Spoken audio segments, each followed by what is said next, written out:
rank. Out here doing big shows, that's a big fact. Just know that I'm getting rich. Looks like bling blow, ayy. I think this series against Pain Gaming, we kind of just made a lot of mistakes. I don't think they were doing anything like too crazy on their own, but we definitely were not playing well. So I think that showed. We just died a lot and couldn't really set up for objectives properly. So it was a lot on us, not on them. Es una dinámica distinta la de tener los fans en contra. Creo que puedes utilizarlos como cuando ves que no están felices. Eso va a bajonear bastante al equipo enemigo. Entonces nosotros simplemente tenemos que agarrar un tempo de hacer plays buenas. Si hacemos play buena, los fans no van a hacer nada. I think the series with Fuego should be good. I think last time they stole a win because they kind of cheesed us, and this time we'll be more prepared. So I'm pretty confident. I think 3-0 or 3-1. La expectativa de Fierets, lo que más tengo en la cabeza es revancha. Siento que nosotros debimos haber ganado esa serie, simplemente no se dio por cosas de la vida. Y ahora tenemos la segunda oportunidad, entonces Fierets van a ver la serie con nosotros. I'ma grind till I get it, day and night till I'm winning. Waste no time, have no business. Watch me push it to the limit. I mean, the player to pay attention for is definitely Paolo. Like, that guy is just everywhere. So just keeping track of him, and I think the game should be easy. El jugador que más observo en Fierets es a Bo3s. Él ya estuvo en TSE en muchos equipos así reconocidos de NA y he jugado contra él bastante el solo queue. Yeah, I mean, our logo is the Grim Reaper, so this is kind of our comfort zone. We're here to knock out all the other teams, so it's better to be in the lower bracket. We'll knock out Fuego first, and then we'll knock out Pain.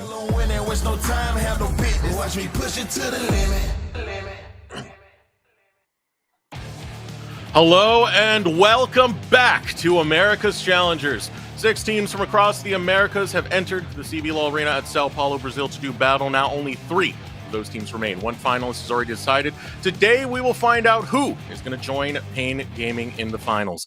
Bringing you the action today, my name is Eric Double3s Bo5s. Joining me, of course, he does golf, he does league. I've even seen him do a K-pop dance. It is Matthew Cubby Samuelson. How you doing, brother? Oh, the K-pop dance is quite the throwback. I don't know if we want everyone, on the international broadcast to know that about us first, Double3s, but I'm doing great. It was a couple of fun best of threes tomorrow, and excited to be joined by you for the first best of 5 of the tournament. Yeah, and was going to be one of my last casts. Of course, I would be happy to do it with Fier versus Fuego, which has been quite the heated matchup so far. Let's go ahead and pull up the bracket to see the 2 matches that remain here in the America's Challengers. Pain Gaming has made the upper bracket run. They beat their Kryptonite and Vivo Cade Stars. They bested the NACL. Now they're sitting pretty in finals. The lower bracket. Cubby in combat sports, what do you call this? A rubber match? Fuego, they got the winning groups. Fear in the upper bracket. Let's run it back one more time with finals on the line. Fuego versus Fear Starforge is our match for today. Yeah, the head-to-head, we're 2-2 throughout the tournament between both these teams. So will be decided by the end of the day who reigns supreme. And I gotta say, so far it's been Fuego, where for me they've been trending up, and Fear Starforge have just been a bit flat this tournament compared to what we expected.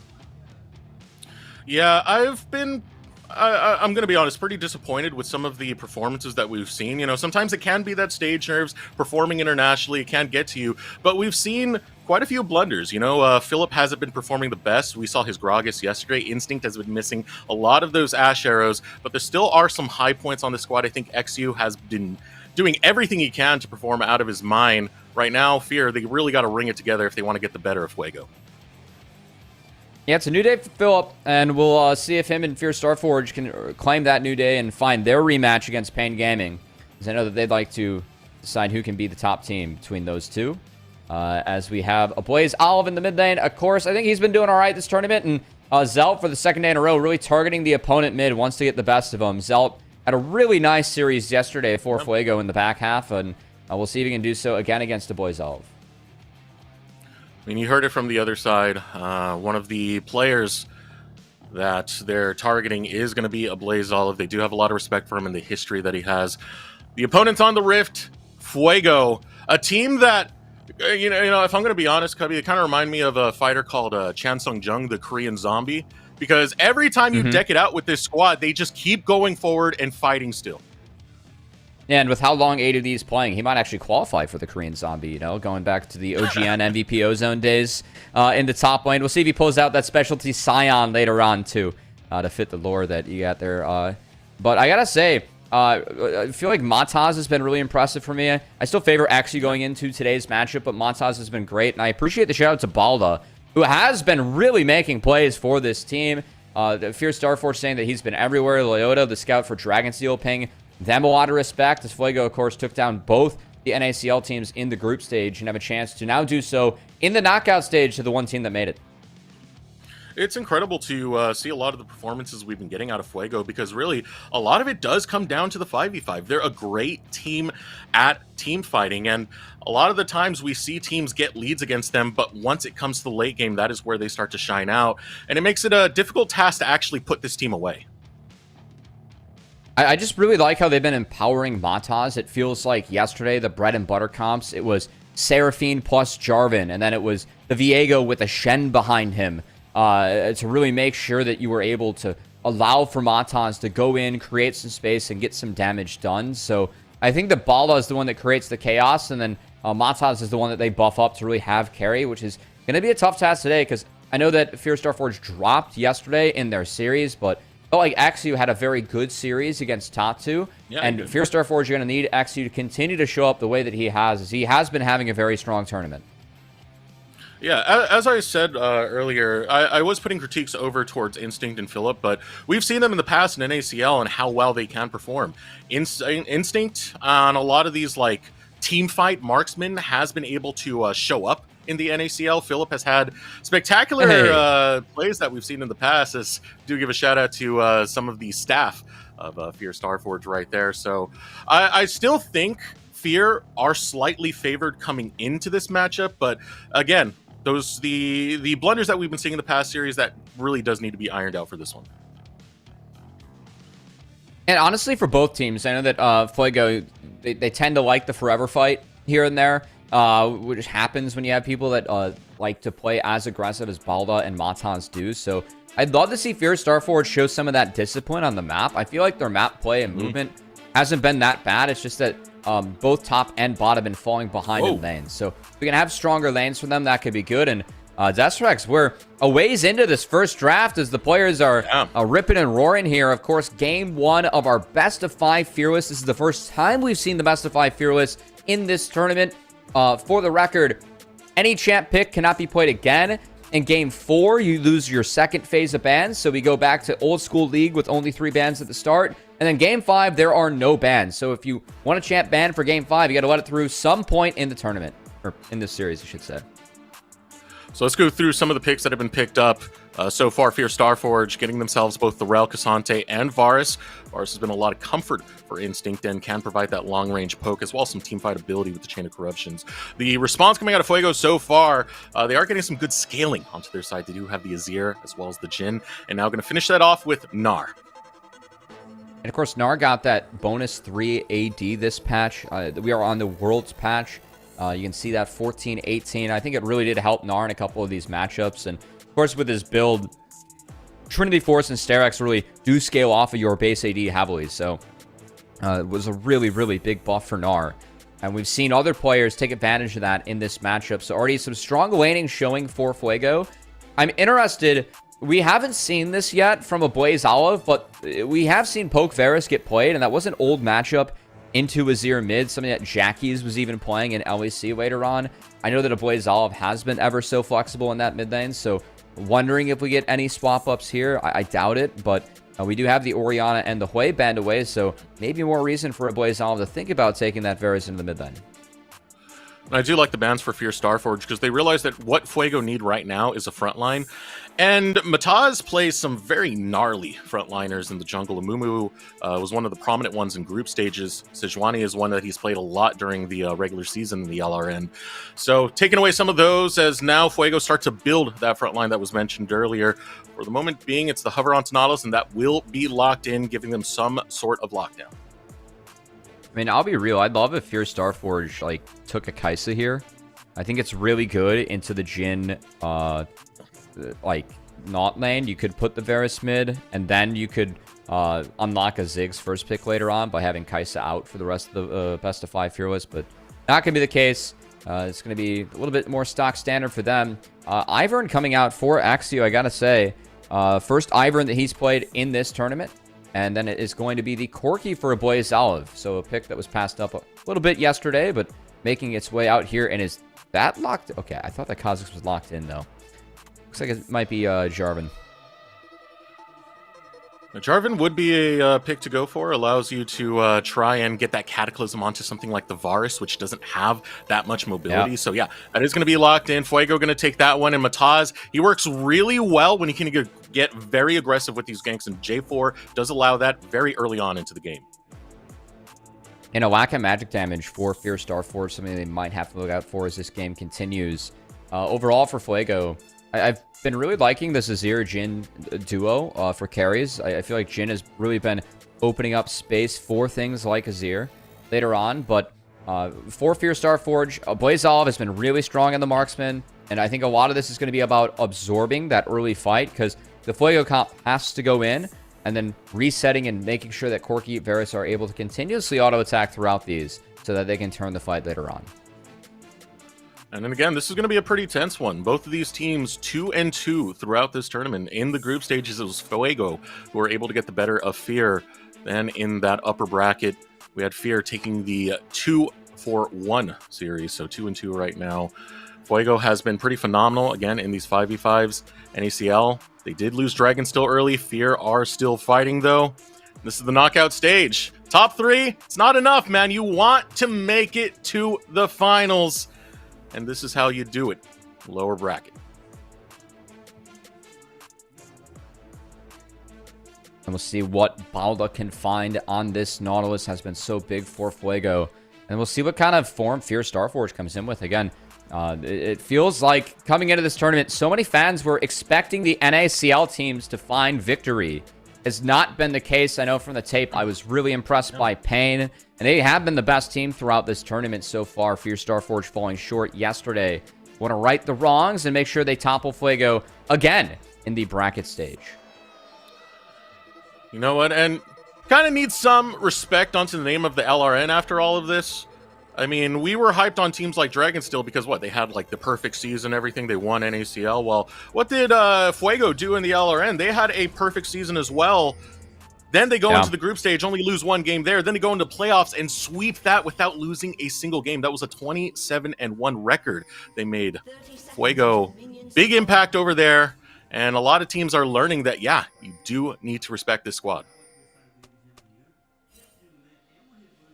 Ooh, okay. I do want to highlight, it is the poke Varus for Instinct. I'm not too surprised by that. It will help Instinct play a little bit further back, and it's something that he has been playing throughout the tournament. Something actually strong enough that we've seen the other teams pick it up. It was only Fierce Starforge and Dragonsteel that were starting the tournament playing that pick, but more and more teams have been taking that for themselves. As we can hear the all chats going off. I see Mataz have a bit of a chuckle. I know XU's typing. I heard that him and Tatu like to have some banter between each other, so I'm glad that's continuing with Mataz as well, who I think has been really impressive on picks like the Jarvan. Again, Fuego dropped their first game yesterday, ended up coming back against Vivocade Stars, and that Jarvan in the game too, he was playing it into Jhin actually, and it was massive in getting on that pick and really making life hard for Mortis.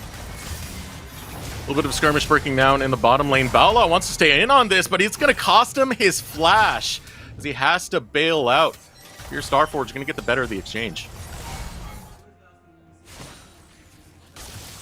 All right, we've got Bo3s now in the mid lane to go for the Conquer. This time around, we've seen this now on Corki quite a bit as the fleet was nerfed, so more reason to not take it. And Winston might be able to find something here. I thought he could blow a flash and actually go on Bala, but instead going to wait. If they get pushed, they might be able to get 2 first. We will see. Virus is being very competitive in terms of getting that way, but if it is 2 first, I expect Winston to flash in. Yeah. It's not going to get it first. It is coming up in just a moment right now with this next minion clear. Bala is just going to be forced to wait it out for a little bit longer.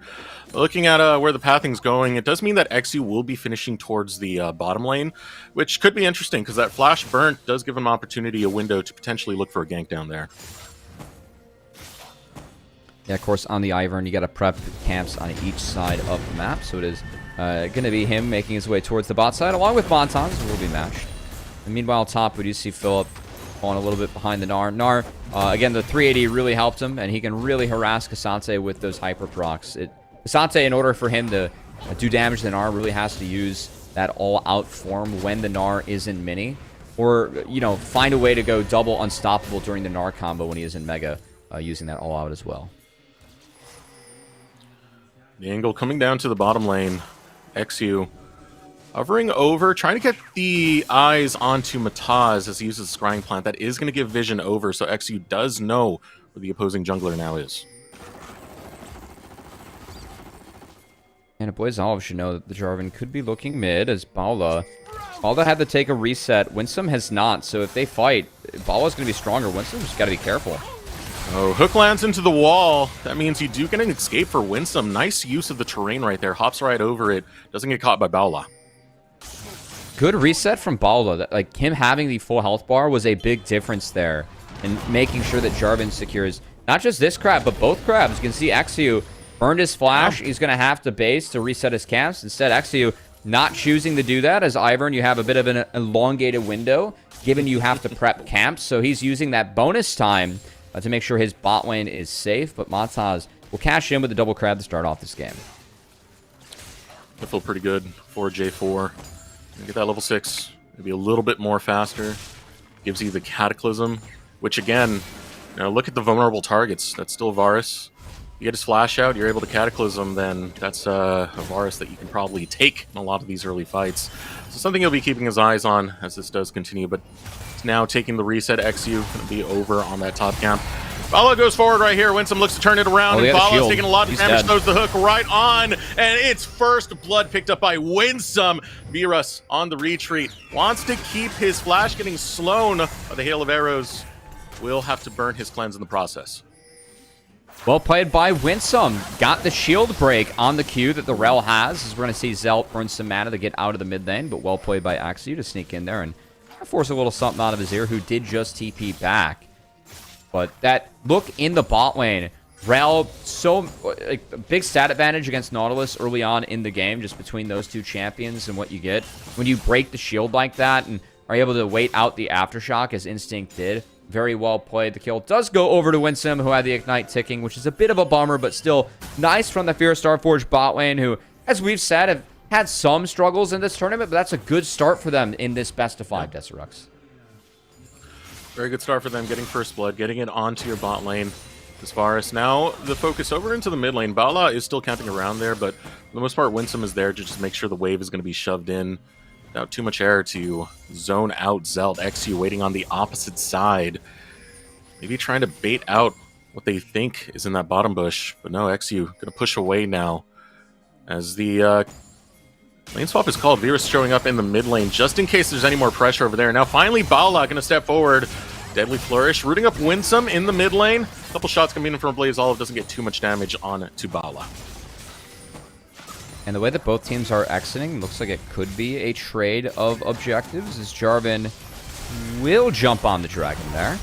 And we will have XU cleaning up 2 camps he prepped on the top side and make his way over to the Grubs. I will say denying Grubs kind of nice against Fuego, because in the mid game, this Azir with the early Nashor's Tooth, hopefully, and then ADD with Eternity Force, they can spike and find some shove. So Grubs can help them take some early plates, early turrets. The fact that first Grubs do go over to Fear Starforge, I feel like this is playing a little bit more defense than offense, just denying it from Fuego, who have the stronger lanes in this game, especially on the top side of the map, but still, they'll take it. And a good opener so far for Fear Starforge, as XU on this Ivern has been doing a nice job controlling the map. I still have some late game worries, so grabbing the Grubs, I know it's more of a defensive play, but it does open up opportunities for pushing a lot of these turrets to try and get yourself gold boots, so you don't really suffer from your damage profile. As XU coming in for the invade will just nab away that red buff. Gives a quick wave to Mataz, says, hey, I'm wearing red right now. Guess what I just stole?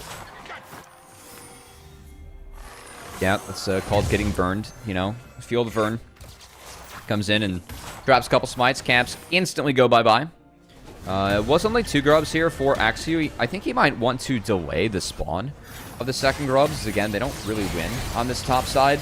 Ivern doesn't take him that fast, and I just don't think grubs are too advantageous for the Fierce Starforge comp this game. It's going to be tough for them as individuals to go hit those turrets. So the fact that he leaves one up will delay the spawn of the next one, and might buy a window where Fuego aren't able to fight for that. That said, it also allows for him to defend the bot side camps, as Mataz and Zelda have kept their eyes on that. Good vertical control ward setup as they're stacking them. Something that a lot of the teams are doing. We don't really talk about wards too often, Desterux, but really tough to get through 2 control wards, as this gives you a ton of control over that part of the map specifically, but not enough for Mataz to sneak in the jungle quite yet of XU. It's been pretty interesting how aggressive Bala's been willing to go. And now he has to be a little bit more careful about that. Instinct just hit level 6, which means the Chain of Corruption is available.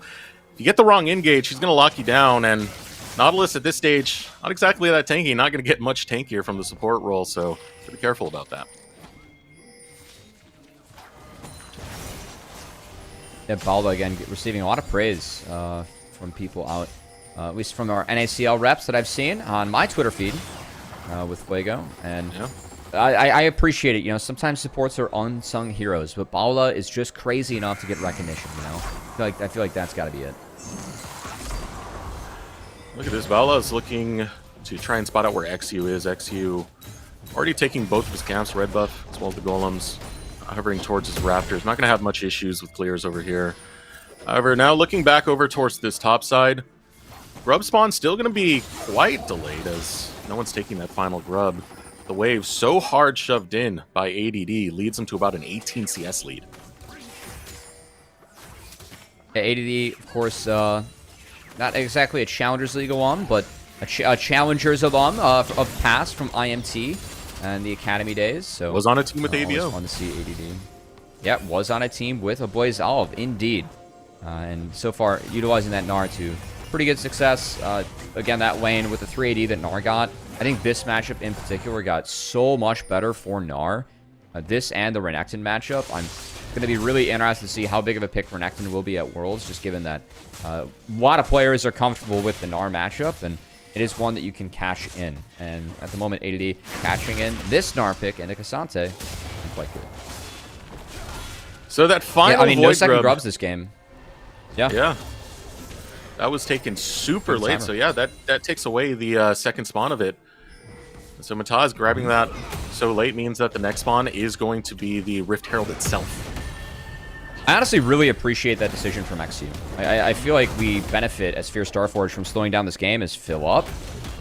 Look. He was looking for an angle on the all-out, but doesn't go for the over-the-wall all-out. Will still continue the chase onto ADD! Yeah! And he gets the solo kill, shoved in all day. That's a lot of rage built up, and he takes it out on ADD. All right, Philip. Philip has not had his best tournament. That's a great start for him. And the 2 side lanes that have been, in my opinion, kind of struggling for Fierce Starforge at points start this game off with early kills found throughout each of their laning. Really good sign for Fierce Starforge today is Winsome found by Bala. See, this is what I was talking about, Bala. You got to be careful about the engages because the crowd control is now online for Fierce Starforge. And they're off to the races right now on this start, able to land a snare right onto Mataz, who was trying to hide around, but I'm sorry, Ivern is here. Let's see if he actually does smite that away. He's waiting Walking for a over, smite. Yeah. Simple little snatch away from Mataz. And yeah, Fierce Starforge, they've taken control of the early game. This is a great look for Fierce Starforge. I really like the Ivern pick, how XU's been playing it, just these hovers, and the fact that coming in, I mean, we were both talking about the Fuego Forever fight, right? Where we've seen fights from this team where they last like a minute 20 on the Rift, just back and forth. They want to keep on going in, taking fights, and you get a champ like Ivern. Yeah, I mean, a champ like Ivern really benefits in that scenario, just able to sustain, kind of hold the line, keep things cool. Is now. Now, Bala going to stick in this one. He does have Flash. He does have his cooldowns available. XU needs to bail, but gets caught out by Mataz. Cataclysm dropped onto a Blaze Olive. Winsome has to flash over the wall to stay alive, and Fuego bite back. Blaze Olive now. He no flash. He's going down. A little bit desynced there from Fierce Starforge as Instinct wasn't with the stack. He was in bot lane. Meanwhile, Fuego was stacked as Virus was a big difference, and he might be a big difference here as Instinct's looking. Virus on the opposite end. He has his 4th shot available. Bala is incredibly low, but Fierce Starforge can't get the damage onto him. We'll turn towards Virus. Dragon still pulled. Mataz is getting damage on it. 2k health does remain. Winsome around the corner. And that's going to be a Dragon going over to Fuego. It was a good stall, but not enough. Philip can look for another kill up here as he has the Iceborne Gauntlet before the Trinity Force was completed. Difficult for Narn to deal with that slow field. You see it's forcing out the jumps. Ooh. Zelt dodges out on both the Root from XU and the Chains of Corruption from Instinct. As that is a high-value slip inside there from the Azir. Meanwhile, Bo3s, though, going to pick up some points mid. I'm telling you, that's the Korean zombie thing I was talking about, man. Fierce Starforge, I think everything's fine, but for some reason, Fuego just keep walking towards your face. They don't care how the fight's going. They just care for the fight, and we're seeing that over in the top lane as Philip tries to bring it to ADD once again, but the Q3 gets avoided. Now over in the river by Dragon. Daisy's down, and we'll get the knockup onto Baola. Gets returned by the Flag and Drag. Taz lands onto XU. Blaze Olive there to just peel off for his jungler. Centered Sky is completed for Montaz. And going to be the Shiv for the gym. We've seen a lot of IU start. We're going to take another look. Yeah, I look at Instinct here. Like, he gets Virus to cancel the ult, but that's it. And then he gets throwed up by the Dragon. Just really can't get involved in this fight. So the stack was for Fuego. Some of the tools from Fierce Starforge were burned on the past bot play. And this is what I love about Fuego. Like, they appreciate the timer. There was just a skirmish, keep in mind, in that bot side jungle where Fierce Starforge, they burned some big tools and won out on that small skirmish, Desirux. So what does Fuego do? They bring the tools that they have. They know Fierce Starforge don't have those cooldowns, and they use that advantage to press their own advantage and get back in this game. Well played from Fuego.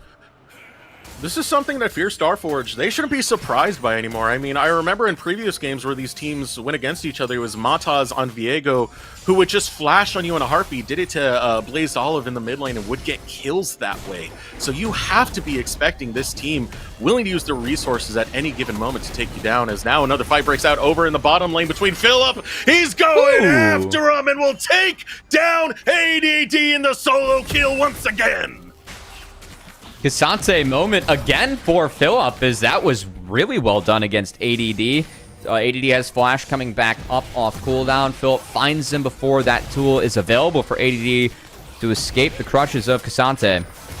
Well, not going to be able to take too much of that turret, but will open up some space for his team to safely take this Rift Herald. I will say ADD, he will be mini, but he does have a TP. And Fuego, they're posturing, but Zelt's found. Oh, Emperor's Divide comes out. Flag and Drag lands onto nothing. Winsome might go down to the 4th shot of the curtain call. He comes out. It will take him down, but it's a trade as ABO will find Mataz. Now over the wall with the Root. Finds it on the Zelt. Zelt has to dash out to find his safety. ADD is here only in the small form. Will still go for the chase on Big Philip, as well as the Blaze Olive. Everything returns back to the lanes as it's Winsome traded for Mataz. XU was able to secure the eye as ADD pulled back, but Bo3s doesn't want an ADD about to go mega. It'll be the end of the fight. I still feel like it's advantage Fierce Starforge in the 1-for-1. They get the Rift. They get a lot of tools out of Fuego. Zelt now going to be the next target with him burning Flash in that fight, you got to believe. Oh, yeah. Oh, yeah, most definitely. Zero without a Flash. Let's get that man. Beat him up, take his lunch money, give him a slushie in the toilet. We got to get some revenge. This is the big match 5 between both of these squads, man. Of course, it's going to be a best of 5. As looking for the next setup, so we take stock of what's on the map right now. I mean, it's a 3k lead coming out for Fierce Starforge. A minute 20 before the Dragon does come up. Fuego have been stacking a lot of those early Drakes. Fierce Starforge can look to put an end to that. That's too bad. Fuego, they like the Cloud and Chemtech being taken down. Usually, you get a lot better odds of rolling a good soul. Ocean doesn't really help them that much this game. It would somewhat match some of the sustain that Ivern has. I guess there is some poke on Fierce Starforge, but I don't think what they were hoping for. You know, if you get an Infernal, get the stack a quick Infernal Soul, it would have been, I think, the beat of Fuego's drum a little bit more. Not to mention their namesake, but with 48 seconds left, we do have a good push mid from Fierce Starforge. I think they can wait to drop Herald until the next wave, but okay. Daisy does get dropped. It's not Herald, but Herald's second cousin twice removed, potentially, as the mid tower will not go down. Still have that eye to potentially use, maybe saving it for a little bit later when this dragon does come up, just to establish our priority, take the tower at the same time, as Fear reset up in the mid lane. I'd love to know where Daisy falls in the Herald family tree. I feel like that could be some good lore for there for Riot. Zelt, keep in mind, he is off to the side, does sidestep that route, but we'll have to be a little bit careful with how he positions. And speaking of positioning, at the moment, ADD, he is no TP, and he is staying up in the top lane. Meanwhile, Philip, he has faded down to help Fear Starforge take this objective, but is not on that wave, so it looks like it will be a trade. Interesting move right here. Fuego start to stack up over towards the top side, potentially looking to protect ADD, but for Fear Starforge, not going to press the momentum over there. They just want to stop the dragon stacking and push in that bottom wave. Yeah, honestly, I really like what Fear Starforge did there. They played out both mid and bot lane. They got bot lane all the way in thanks to a Bo3s Bo5s. So once they see Zelt show on that wave, a lot of safety to make sure this Drake falls over in their hands safely, and that's exactly what ends up happening. So well played, Fear Starforge. Some good rotations there just to make sure that they're able to get that dragon. I do like playing that bot wave all the way in. That really forced Fuego to have no chance to contest this objective. I do think Fear have been improving as we've seen them go on and on throughout this tournament. And what I've been seeing that I've been liking the most is patience coming out of Fear Starforge, especially in a lot of these fights. I saw from XU yesterday where he held on to his cease and desist until late into the fight to clean it up instead. So it's stuff like that that's really cool coming out of Fear. That's been good. Again, I feel like the map movements from Fear have actually been pretty sound. It's just that their bot and top lanes have been really struggling in the laning phase itself. So the fact that Philip and Instinct have the good start that they do is really going to help them later on. Again, this comp will be a little bit lacking on the magic damage, so that is the one small concern I have. A bit surprised to see Jarvan even going for the Mercury Treads, but I guess the reiteration from the Varus and the Ivern enough, as he knows that he's going to be going in and eating some rel Qs most likely. Fear Starforge once again into the mid lane. Oh, the trap set by Virus. Right onto it. There's more members of Fuego who are kind of corralling in here. Mataz has an angle to go for the dunk. Winsome has to flash backwards. Philip going forwards. And there's the Emperor's Divide. It does bring Philip closer to Virus. He hops right onto him. Looking to take down the marksman. Can't find him. Virus is able to stay alive. And Fear now pulling back after they claim Bala. Very close exchange. You got the Meganar of ADD there, but far too late. Yeah, just one Q going wide from Philip. It would have found the kill onto Viros if he was able to connect with those Ntofu strikes. But good sidestep. Viros taking advantage of the move speed on the Jins. That said, it is still the mid turret dropping as Herald gets dropped kind of at the last second by Axu, and then they reset. So this Herald, again, disappointing. Won't get much done. And I feel like Fear Starforge, like how they've taken some of these turrets, utilized their heralds, it hasn't exactly been clean, hasn't exactly been ideal. Going back to yesterday, how they played out their Ziggs comp as well. So still room for improvement for them on the map, but at least the idea to group and take that was pretty sound. Fuego didn't really have a chance in that one. Oh, God. We're getting to these big, meaty fights now as Philip versus ADD. Zelt's going to be the great equalizer to try and spare ADD from the misery that Philip's been putting down. A bot lane turret will fall in the name of Fuego. That response, though, from Fear Starforge. They actually did bring the Herald up top, so should get a crash on the inner. I love that from them. Kind of makes this Herald worth it. Oh, they weren't able to drive it in. Never mind. That's small loss. And this is pretty nice from Fear, putting both Winsome and Instinct in the jungle to cut off the route of Fuego from defending this tower. Means you get a little bit more extra damage onto it. Fuego trying to set up, but there's nothing to really be had in terms of a play. Yeah, they're going to have to go respond to Philip on the bot side now as continued to shove this one in. So well done from Fear Starforge. Do want to say that one of the Leandries and the Black Cleaver comes in here. It's already the Cleaver down for ADD, but the Leandries as well. It is going to hurt Cassante a bit, just being able to try and rip through that armor as the Gnar. And the Leandries burn, of course, always good against a tank for Zelt. So I think Philip does have to be a little bit careful in these fights because the solo laners of Fuego are really going to look to control and melt him early on as he's, trying to play interrupt in the backline with the Rel. Credit over to ADD, even though he did die twice in lane, still 40 CS ahead, so Being able to keep up at least in Yeah. the CS department means that he has a Black Cleaver as well as that Trinity Force now completed. So you can take a look at the gold over there. Good timing. Bringing up that top. It's actually a Blaze Olive who's currently leading the charge. Thanks to a lot of the farming he's had as well as the presence he's been able to establish when he's there for those turrets going down.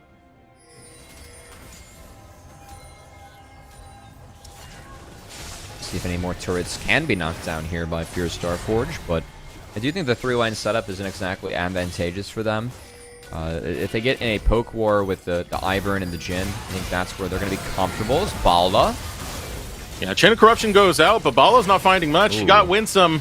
That's support. That's not the priority target. Teleport does get burnt from a Blaze Olive, however. 15 seconds until the Dragon that will help them secure mid-priority, and Boyzal again played bot all the way in, but Winsome, good sidestep, still getting taken low, and the Redemption forced out of Fierce Starforge, so a good take from Fuego. Yeah, but in return, ADD did go into Meganar form, so if a fight breaks out soon, that's not going to be on the table. Philip, however, Yeah, is he's just going to going stick to the top. side lanes. This is the easy tower to grab.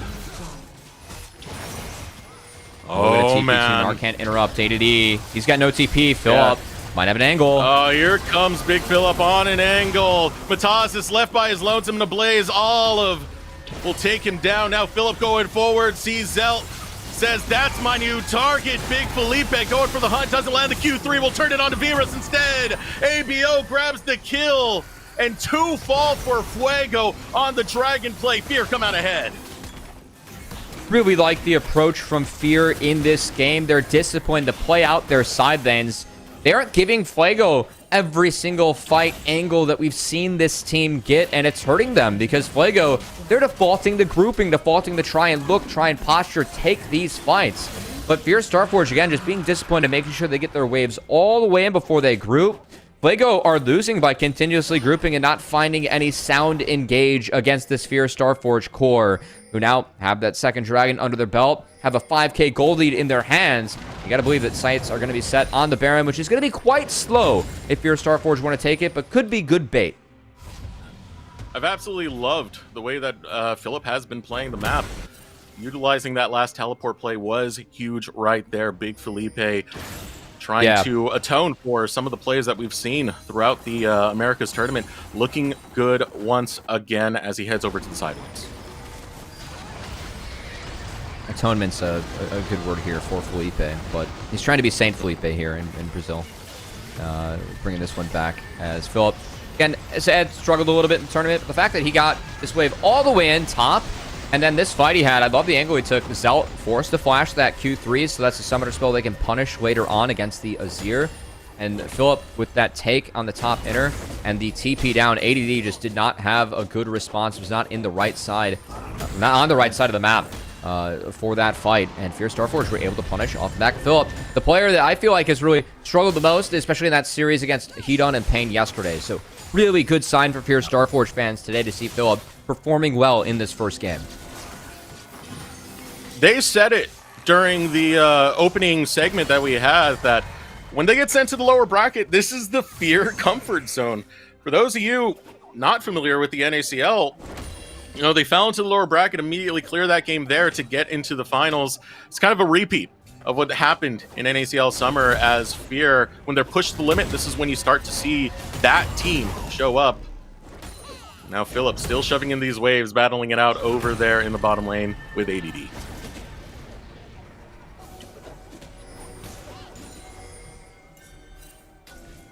Yeah, nothing really to be found here. ADD will pop Mega. I gotta say, each team, especially with this poke Ferris, just not gonna be fast Baron takes. Not unless the Azir is there for Fuego. So I would not be surprised if we just see Baron not really be a thing. So fun watching the pressure that Philip's applying in the side lanes at the moment. Still the hovers around Baron. Yeah, I have to agree with your take on that, Cubby. There's nothing really to fight for at the given moment, so a lot of this is just going to be wave state setup, constantly shoving them in. Philip's doing a great job at that. Now you're sending a Blaze Olive over to the top lane to make sure that crashes too. Red team's turret has been destroyed. Do have Zelt in the bot lane. This hasn't been spotted by Fierce Starforge or Philip. would be one way to find a kill. Again, a lot of the teams, their answer in this tournament has just been to hunt Philip in the side lane.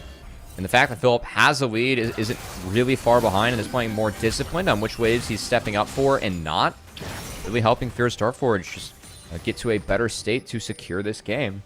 As Philip has not been a liability in the side lane, he's been the exact opposite of that, playing probably his best game of the tournament, or at least the best one since that Olaf game we saw from him. And Baron has been started. It's slow, but with the burn, it's healthy.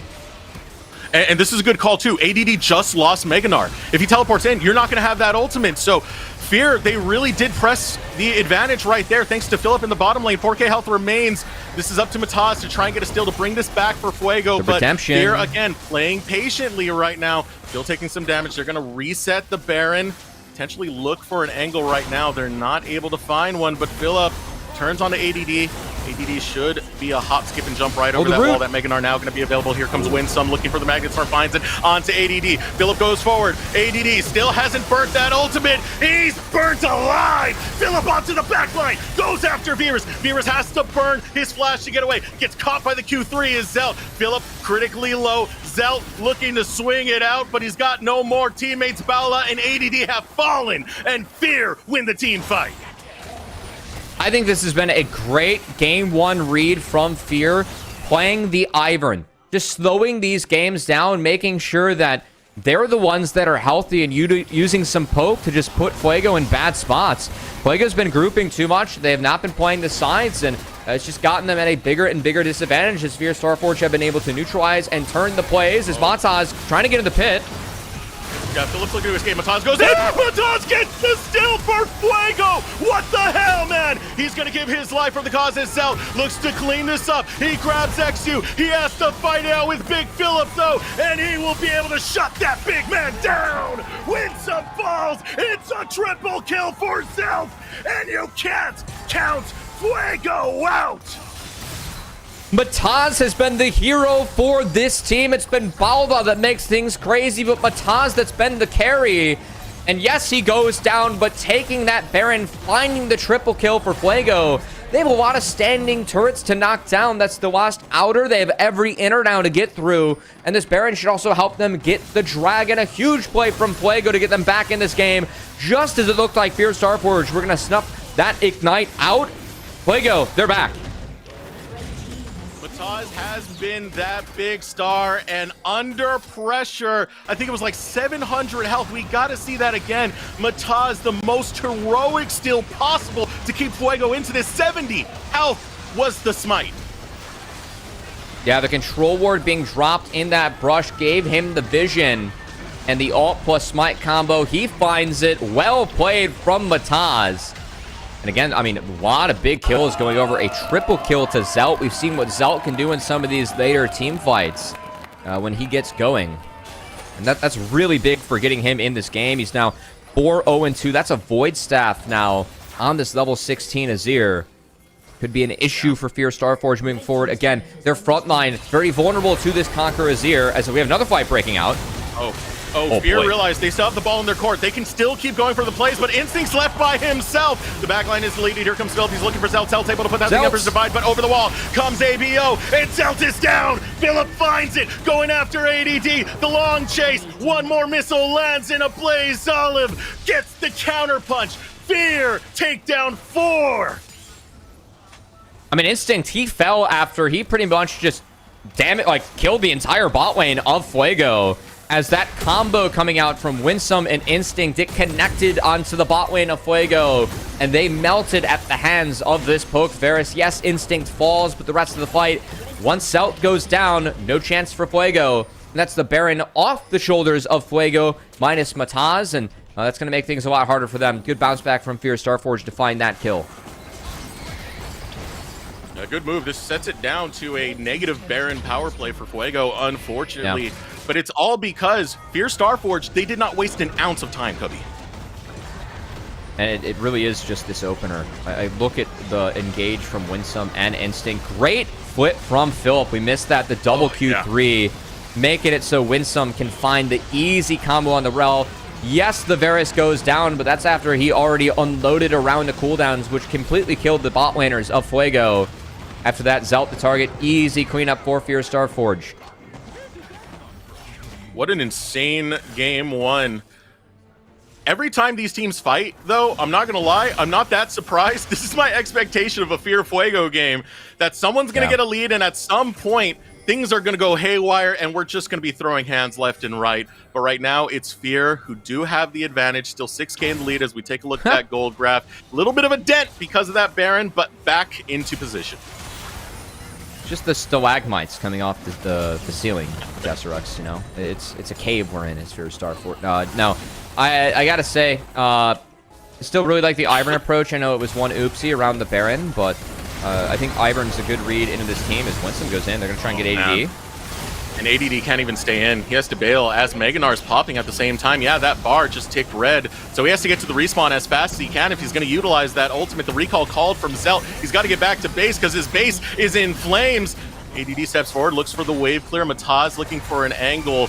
Flag and drag could be devastating, but flashes are available for Fear, so they can get out of it. As Chain Corruption goes out, it's support, the first one to fall. Mataz looks for the back end, but Philip is there to absorb all those shots. Mataz able to get the shutdown onto a Blaze Olive as ADD looks for the back exit. Philip goes forward, tries to find Zelt. He's right on top of Zelt. We'll put the all out onto Zelt, and you can't stop him with the Embers to fight as he goes unstoppable. The arrow will follow him into the respawn, and Fear Starforge fight tooth and nail with patience and with confidence, and they'll be taking game number 1 of this best of 5 Fearless series. ADD falls one more time as the Nexus will go down in favor of Fear Starforge. And man, I gotta say, Xu and Winsome, that jungle support duo, we spent a lot of time talking about how Mataz and Balda are the ones that get the ball rolling for Fuego. Well, the Ivern was the neutralizer, and the Rel was the one getting the party started on the side of Fear Starforge. Really good looks from them.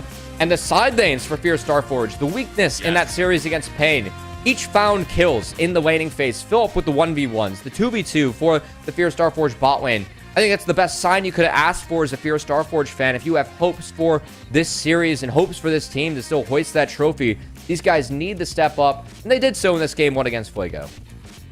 This is what we're hoping from out of them, especially from those weak points we mentioned leading into this game. Instinct looked good in the bottom lane. They were able to outlane and get the better of Bala on some of the engages he was going for. Philip, who's been targeted time and time again, seen as a weak point by some of the teams to just constantly dive him, was able to withstand the barrage of constantly being pushed in and solo kill ADD back-to-back. Impressive display from Fear Starforge. Yeah, and I love this read from them into Fuego. Again, Fuego's a team. They love to fight. They love to go in. So what do you play against it? You play Poke and you play Ivern. We're going to have our health bars always be higher than yours, so your conditions are worse to take fights. We did not see Fuego answer that correctly against Fear Starforge. I think it was a really good read from them and well executed in game 1. But I think it does show some of the dangers that Fuego have. Even when they were set behind, Mataz had one of the biggest Baron stills that we've seen that resulted in Zelt almost catching up on that Azir. Yeah, again, you can see some of the pros of Fuego for sure. And I don't expect their identity to change. This is a team that's going to look to go in, take fights. And it's just going to be up to Fear Starforge to deal with that or not. I think their game 1 draft was very good at dealing with that. Ivern Rel is a great combo to try and hide that Rel engage. Cassante too, who can, he can peel, he can go all out and threaten the backline. We saw Philip doing a decent job of that after a good landing phase from him, which we haven't really seen in this tournament. And meanwhile, I mean, ABO was just holding down the fort. He did fine. The triple kill going over to Zelt was dangerous after Mataz took that Baron, but Fear Starforge were able to respond with a fight of their own soon after and really snuff out the flame that Fuego was trying to get going in that game 1. Yeah, because there were a lot of worries, right? This draft that Fear have, while it's a good response, it was lacking magic damage, as you had brought up multiple times. So there was always the worry in the back of my mind that Fuego would be able to catch up, scale up, and start taking over in some of the late game. That almost became a reality with that Baron part, but still, what happened was just better map play, better side laning, a lot of patience, a good look from Fear. Yeah, we'll see if they can keep it going now. Honestly, Ivern, I think, is a really defensive champ that obviously you do not get your hands on again in the Fearless draft, but I'm really interested now to see if we go for something like a Maokai for Xu. They're just another defensive identity to try and shut down, slow down Fuego. Because between that coming out of the jungle, and again, each of these side lanes finding advantages for Fear Starforge, something that we haven't seen the side lanes for this team do in this tournament, that really changed their beat, the tempo of this game, and helped Fear Starforge get such a solid start. Dude, Philip especially. All the pressure he was able to assert onto these side lanes, and especially onto ADD. Yeah, I mean, he solo killed the man twice when ADD was the one who had the CS lead. And then, of course, a lot of these team fights, the positioning out of Philip drags ADD towards the top side, instantly teleports down here for the dragon fight.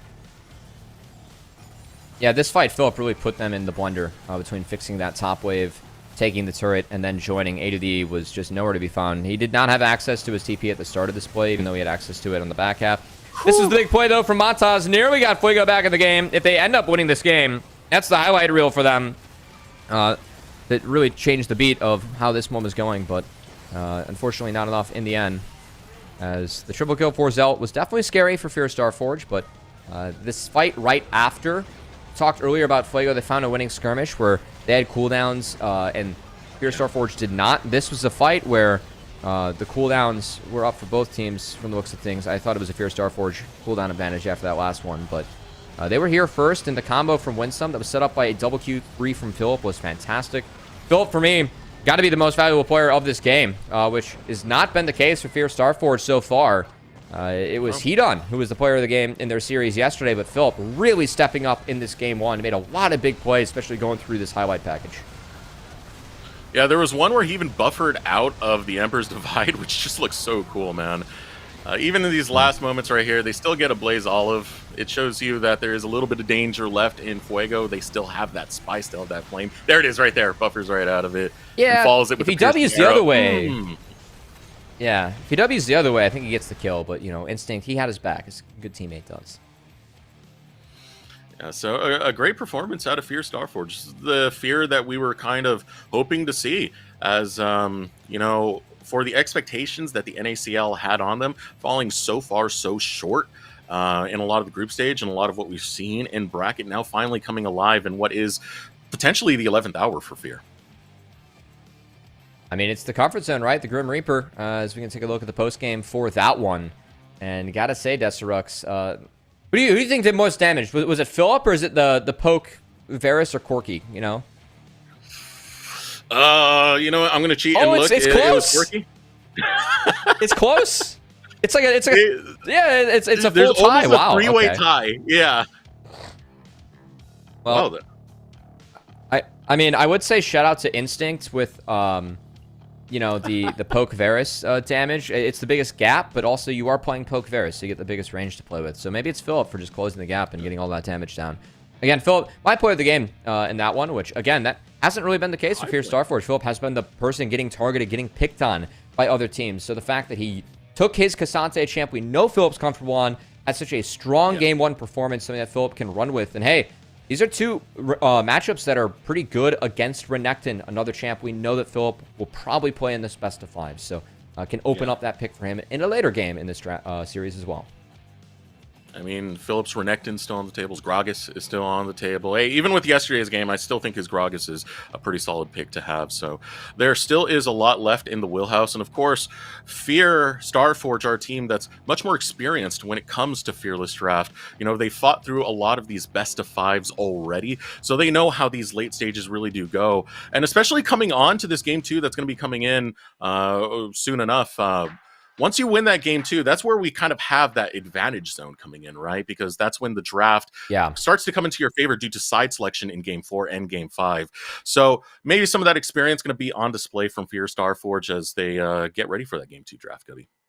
No, I think that's a great call. Like game 2 and 3 get so important in making sure that if you get to that 2-game mark, because then you will have the choice of side in the games where you start to lose out on bans. So we'll see if Fuego can bounce back, as they'll have side select and a chance to win this next game to even things up.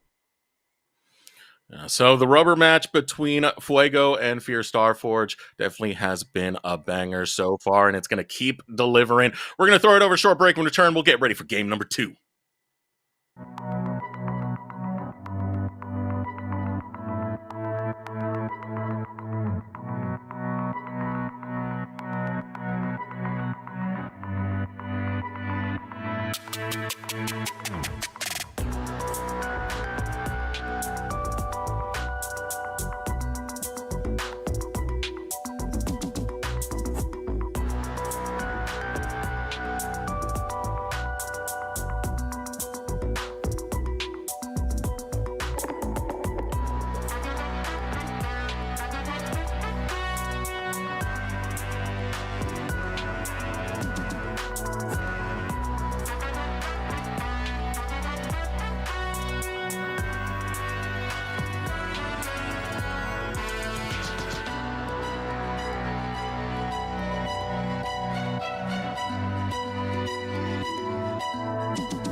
And welcome back, everyone, to America's Challengers. We have our lower bracket finals currently underway.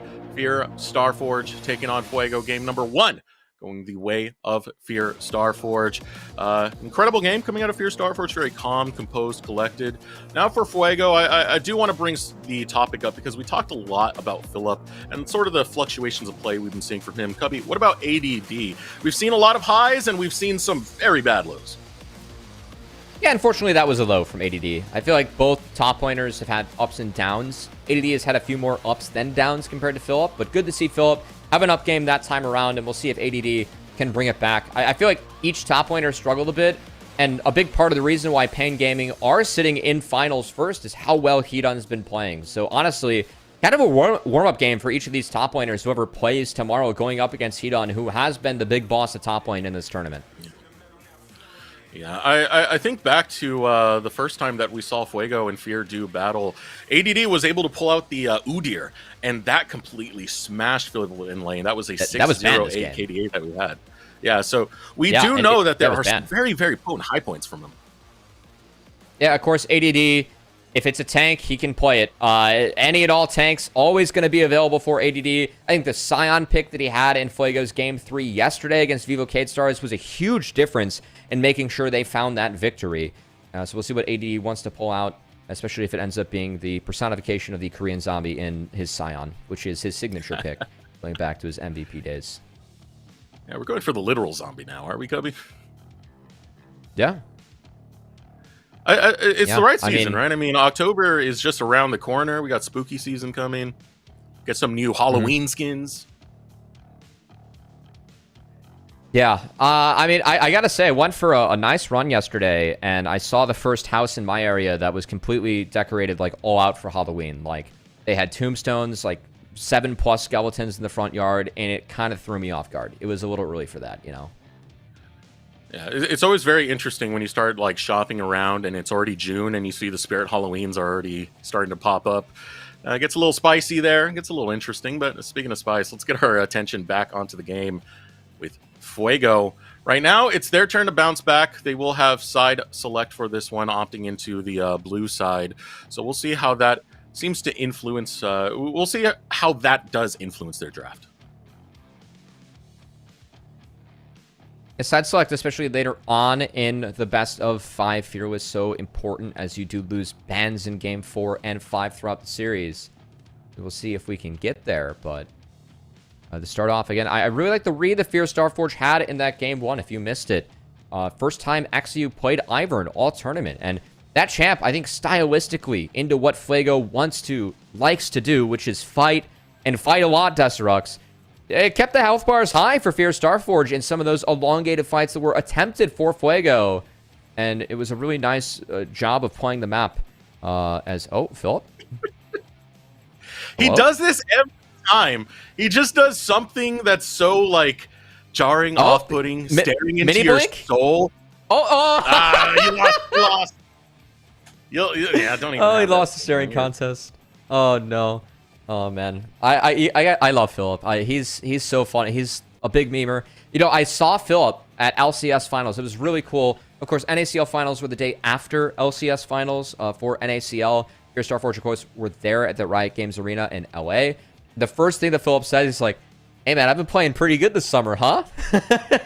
He's like, he just wanted to talk himself up, and I was like, "Yeah, you have, man. Like, it's been a good split for you." Hopefully it ends up being an even better tournament for him. But I just love Philip. Like, I know that he's a player where we've kind of always had him in the middle of the pack to a little bit higher, and where he sits for the NACL top laners. And Philip, to be fair, I mean, I was sitting on my streams quite a bit. Like, man, Philip's playing pretty solid this year. Like, he's been good, and he knew it too. He just wanted to talk himself up, which I found very funny. Yeah, I remember when we had our promo packages for the finals in NACL, and we're like, hey, what do you think about your opponent, Zamudo? And he's like, Zamudo's the GOAT, Kappa. And that was it. Like, that's the type of personality he brings. He has been a long established part of Cincinnati Fear / Fear / X Starforge. One of the only remaining parts. He's a veteran memer, you know? He's very much a veteran memer. But also, as we said, when this roster was put together, it seemed very, very strong on paper. A little bit of questions about how Philip was going to do. Was able to shine out with the rest of the boys, and especially in this Americas tournament where we've seen good games on Olaf and even that Cassante. It's nice to see Philip kind of taking that first foot forward for Fear. Yeah, again, Philip, I mean, a player that I think rightfully so has taken some flack for his play in this tournament, and good to see him having some fun with the camera and also some fun on the Rift, which hasn't really been the case for him in this tournament. But hey, he deserved it in that game. The Cassante was solid, and we'll see what happens as he's able to move forward and hopefully put together more good games in this one. Do you want to say, Zout, you know, someone that in the last 2 interviews, he's actually really hyped up his opponent and Kisei, and then now Ablaze Olive. I thought he had an okay game. Like, he wasn't able to carry with the triple kill, which was a little bit of a bummer. After that one fight, I don't think it was an expectation for him to. But I do like Zelt's mage play. And in the interview we had with him yesterday, he said he's more comfortable on those champions. So want to see if it continues to be mages, stuff like the Orianna I expect to see from Zelt later on.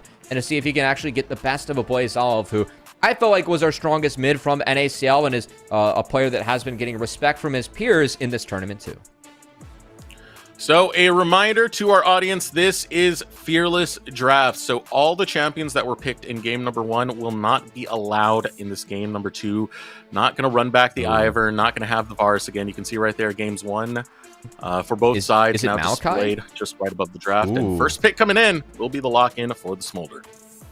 Okay, Smolder was taken. You can see that the focus, though, is for sure onto XU, as 3 jungle champions banned away from XU. But I will say all 3 of those champs actually pretty solid into Maokai. And again, Maokai would be that defensive presence that I'm looking for from Fear Starforge, as it was so good for them with XU's Ivern in game 1. Now, the Ziggs being picked up, I expect to see a Kai'Sa, and I gotta say, we're going to have a comp already here for Fear Starforge where they're going to have to play and win the early game if they want to play into a smaller Kai'Sa. There's also the opportunity for Fuego to take away that Maokai, because I do know it's something that in the regular season of the LRN, Mataz, his 2 engaged champs, it was either Maokai or Sejuani. Very, very good on those. We also know he does have that pocket of Mumu that he likes to play if he wants to be an engaged role. Still does very well on some of these damage-oriented champs as well. The next hover coming in for Fuego. They're looking to find their bot lane, looking for a marksman. It's going to be Kai'Sa for Fuego. All right. So Kai'Sa is 6-2 in this tournament. Ziggs is 3-8. Most of Kai'Sa's wins have come into Ziggs. This is a matchup that gets a lot better later on in the game, as Kai'Sa has the ability to actually dive and push you off of those big objectives when you are the Ziggs. So I gotta say, with the Rakan being locked in for Balda, they're gonna need some big frontliners, some people that Fuego can piggyback off of to get Balda in the backline as we go throughout the rest of this draft. So looking to see tanks taken away from Fear Starforge, as you know, Rakan is solid engage, but the engage gets so much better when you can, you know, start off with a quickness and then E to a friend and then get the grand entrance from there, right? It's just so much stronger if Rakan's able to execute the combo with a friend in the front line. Next lock in, more side lane pressure going to be drafted by Fear Starforge. Philip will be taking the Jax this time. And I kind of expect tank bans to come both ways. I mean, you want that front line for Fuego, sure. Poppy gets taken away. Would be nice to also deny that over on the side of Fear Starforge. And this Jax, a little bit of a deny away from ADD as well. So Philip having a little bit of presence of mind in terms of that one, to take that away, as it has been champ we've seen from ADD quite a bit in this split. That said,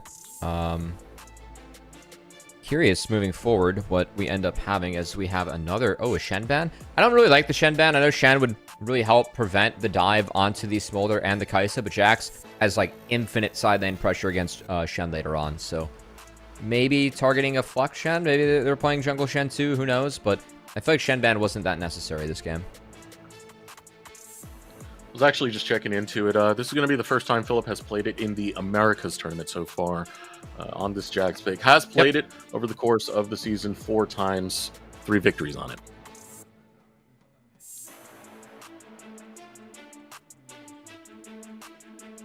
Well, I'm really interested to see what this pick is, as I highlighted the Orianna being a big pick for Zelt. So it feels like we kind of have roles reversed here with Bo3s piloting the Ori and Zelt on the Smolder. We need Wombo combo, though, for Fear Starforge, because Ziggs, the Orianna, that is a lot of magic damage up front. I expect, I mean, maybe it's a Kindred game for XU, unironically decent against Smolder Kai'Sa. And you do need physical damage, but really interested to see where this one goes. Next lock-in, Fuego find the Renekton. And again, that's a champion that Philip does have a lot of history on, so that means that Philip's not going to be able to play it within this series. Good takeaway from ADD. Try and pressure that topside Jax.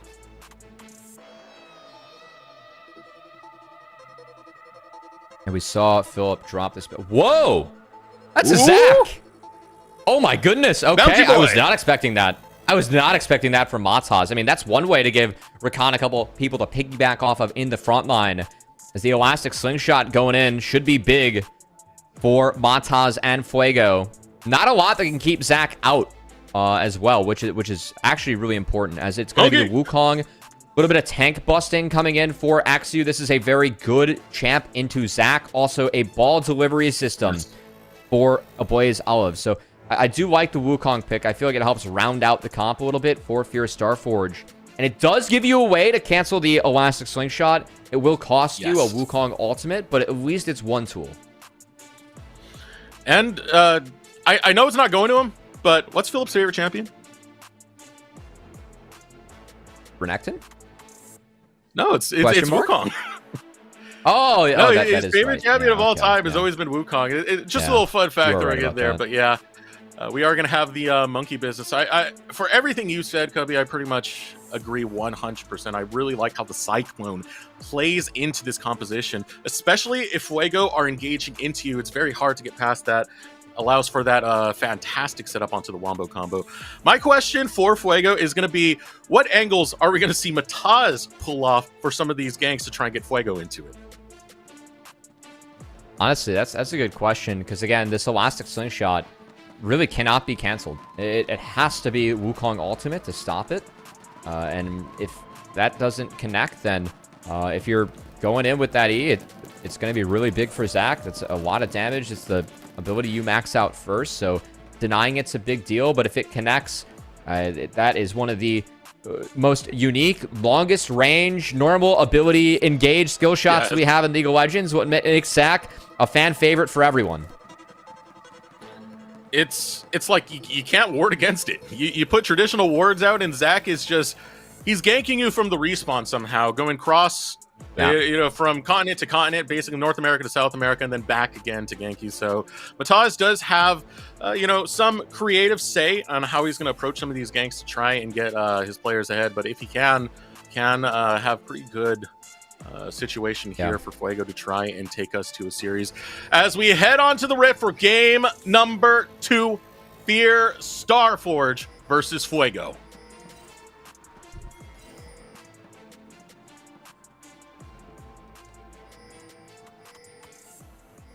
I'm excited for this one. I will say that my one concern that I have about the Zach Desirux is this is another scaling pick for Fuego. We already have the Smolder and the Kaisa 2 picks that we've seen what they can do when they get to 3 items plus the 225 plus for these Smolder. But Zach also needs time, needs that level 9, and loves to have items. He scales very well throughout the game.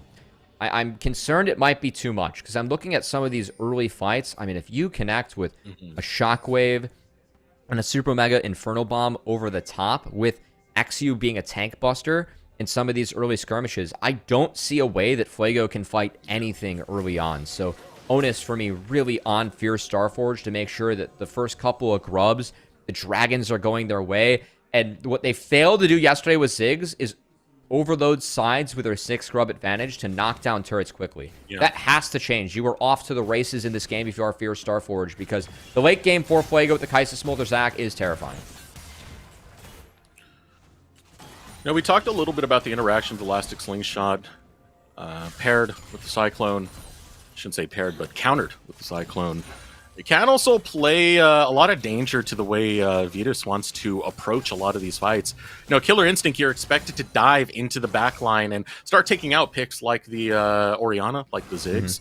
But Cyclone means that this Wukong's going to be all over the place. It creates a lot of zone control that Fear are going to have to utilize. No, I think that's a great shout, and it's something that Viros will have to be careful of when it comes to diving in on the Kaisa. That said, Kaisa's still scaling thick, and still think should be pretty okay here for Fear Starforge, because again, their early map with the Orianna, the Ziggs, it is quite big, is good trade from Philip. He's gonna ding 3 first. He might be able to really push ADD. Oh, never mind. I've been wrong on my level dings twice, you know?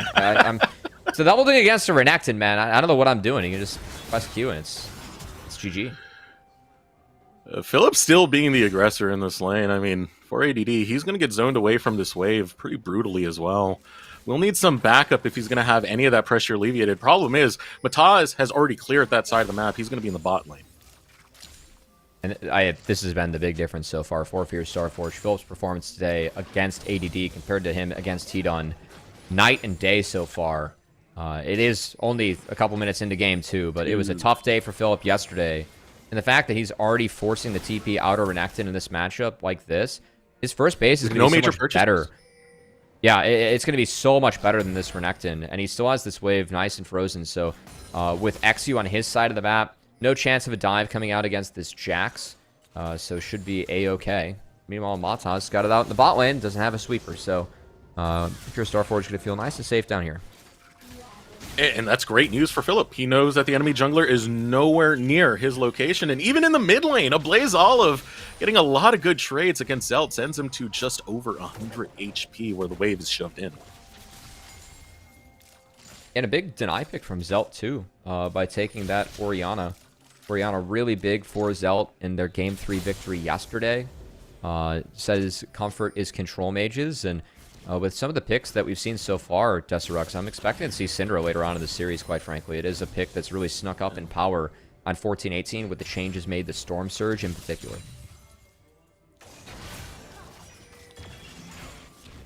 Fierce Starforge have forced 2 early backs out. Fortunately for Zelt, he was at least able to grab his tier on the recall. So a lot of early pressure really felt by Fear's lanes in the early starts of this game. Now ADD is trying to get the better of some of these trades going over towards the top side. He does have a little bit more sustain available to him in both being able to pop the Q as well as his little Kool-Aid pot right there. And Mataz will be clearing on that top side as well. That's one of the fun things about the Zac. Sometimes you can go for these riskier dives if you want to because you do have that blob passive. I'm just still hung up on how you called that a Kool-Aid potion. I've never heard that. You just get to go back to the fountain and get to hit up the fridge. I forgot the name of it. That's what we went with, man. That's refillable. Mataz, I mean, I like it. I like it. Yeah, not gonna get any summoner spells out, which was a crucial objective for Mataz, but it does get a little pressure there. Smolder has a bit of sustain advantage with what I assume is the fleet, and then also the D-Blade, so just taking some of the health away from the Orianna, just helping this lane. That said, Philip, we did see his first TP, has that phage completed, whereas it is only components for ADD. So, again, that early laning for Philip, the fact that he forced that TP out from ADD early ends up being pretty big for him, because Jax with an item advantage in this matchup could be a problem. As a nice stutter step comes in from a Blaze Olive to get out of the second gank from Mataz. Incredible movement coming out of Blaze Olive. Reading a lot of these angles that Mataz is tanking. Now it's Zelt hitting the level 6. It's all just for pushing the wave. Wants to get this hard shoved in for the next reset and back. Mataz does have an angle onto this dragon. Winsome's going to spot it out, though.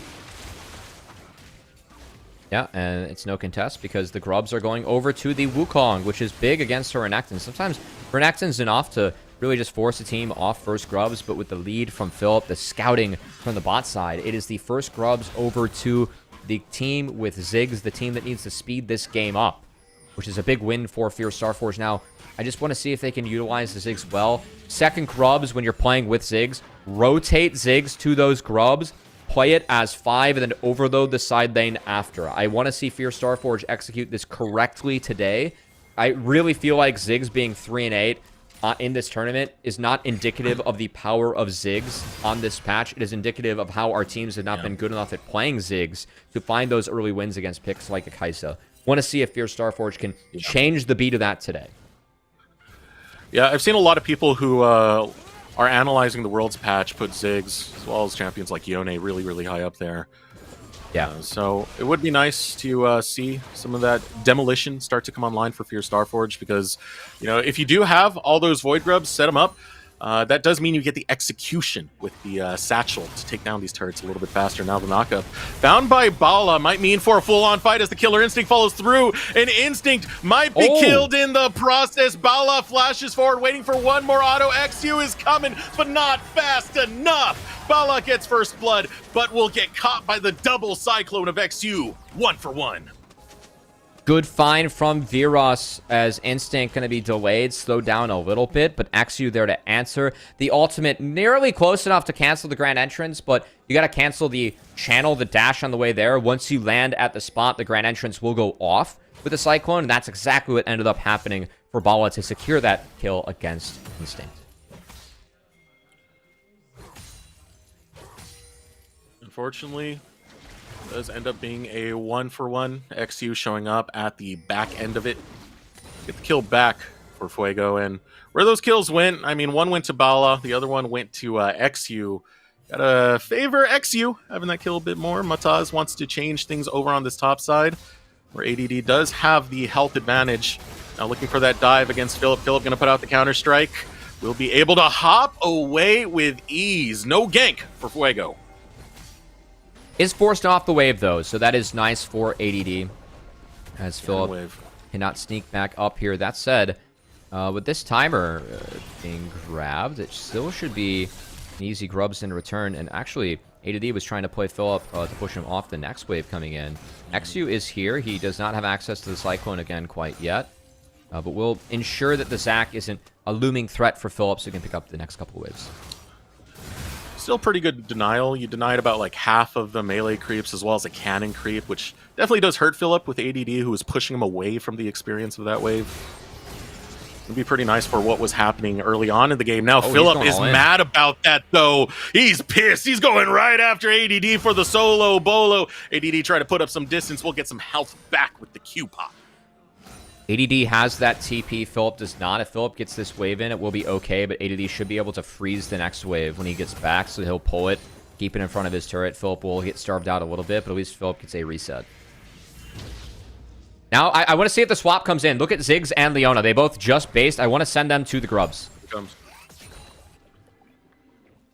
You already see Winsome head in that direction. Doubling back his instinct. Let's see. Yep. No, he's... Oh, not good. Set it bot lane. Okay. He has a TP. I mean, that wave is kind of like pushed or frozen from ADD again. No one was there to break that. I really think that grubs, important to get Ziggs early grubs, and you can overload the side. That you have to play aggressive. You have to play up as Ziggs early on to really take advantage of the turret destruction of this champion. And there's no better way to do it than taking 6 grubs and farming plates before the 14-minute mark comes in. So I think it's really important that Fierce Starforge play to this. XU is basing, but he will be late to the grubs. Yeah, Mataz already has a lead right there. He can go faster with Elastic Slingshot, just jumping through the entirety of his jungle. That being said, the setup is not really there for grubs just yet. The wave is pushed towards ADD in the mid lane. ABO is getting the push over there. XU does have a little bit of time to try and get a setup for Fierce Starforge. Instinct has that empowered TP to join too, so technically it is a 5v4 for Fierce Starforge if the Ziggs wants to join. XU's eyeballing the matchup right now. Elastic Slingshot comes out. They're looking for ABO. ABO gets caught by the ultimate, popped into the air, and eradicated by Fuego. Caught with nothing to pay for. Fierce Starforge now looking for the counter engage. Out comes Mega Inferno Bomb alongside the Cyclone. Cyclone gets knocked up. Mataz looking to walk away. Gets knocked up once again. ADD jumps in. Pops the Q in the middle of 4. Gets so much damage, but he's just a lone croc as Mataz looks for another jump. Another pick found. XU too low to continue the fight as the blob passive now going to get burnt. Philip running low. So is Winsome. ADD sees an angle. Tries to get the Q in. Now here comes the teleport. ABO has flash. ABO arriving once again. Counter-strike found and Bala gets dropped. Instinct gets the kill as ABO returns to the fight. Looking for the long chase onto the Croc who runs through the river. ADD should be safe. But again, you were talking about that flash. Plays Olive, not going to burn it. All that being said, a lot of alone time for Vitas in the bot lane. Yeah. I mean, this play could have been good for Fierce Starforge if a Blaze Olive flashed the Recon engage. The fact he did not means that he was chain CC'd 100-0, could not move. He had flash available to get out of that play. I think if he flashes over the wall, Fierce Starforge wins out in this play. Instead, yes, the Forever fight, it ends up kind of going in Fierce Starforge's favor, but the Kai'Sa, as you pointed out, so much free time in the bot lane for Viras on this massive scaling pick in the Kai'Sa. It slows down the game significantly for Fierce Starforge, so I think it's really important that ABO went down when he did, because again, if he flashes over that wall and is up to have a Shockwave combo with the Cyclone, this fight goes in Fierce Starforge's favor. Instead, you have Instinct actually TPing bot to prevent the push, and now, like, with the 6 grubs, we're in a case where we aren't overloading onto the Ziggs lane, because we had to use the TP defensively and not offensively to go to the lane where we can actually pressure the turret. So again, it's a 6 grub game where it's going to be minimal plates farm from Fierce Starforge, despite having the Ziggs, the pick where you have to overload a side and take plates for this to really be valuable. Again, we aren't using Ziggs to its max potential here in the early game for Fierce Starforge. Yeah, you need any lead you can really get. I mean, Instinct, last time he did grab this Ziggs, he was able to win with it, but a lot of the same complaints did come up. It was a game that should have been a bit more smoother, especially in the early game because of that. And now, it really does seem like a repeat of history so far. Fierce Starforge are going to have to find other ways to accelerate this game, or really try and buckle down on the Ziggs finally. I mean, it's another game where Ziggs was picked, and there's only one plate that goes over to Fierce Starforge despite having 6 grubs. Like, that's just not how this champion is played across the world. You look at LPL, LCK, NA, LEC, all the teams that play Ziggs, it's if you get grubs, you go to a turret and you just take it. You get to 100-0 it with Ziggs, because the shadow charge takes a 1.5. So again, when we're not taking advantage of that, not getting first brick, not getting the plates with it, it's a lot of the power of Ziggs that's now gone off the map, not available for the rest of the game. No. And now that TP bot, Ziggs has been left to his own devices. He's in trouble. Ooh, Satchel just gets him out of the range of Mom. Wouldn't have been lethal, but now the pressure is applied onto Instinct. Forced to recall, does not have teleport, will have to walk back to lane, and this is looking pretty rough for the bot lane of the Reapers.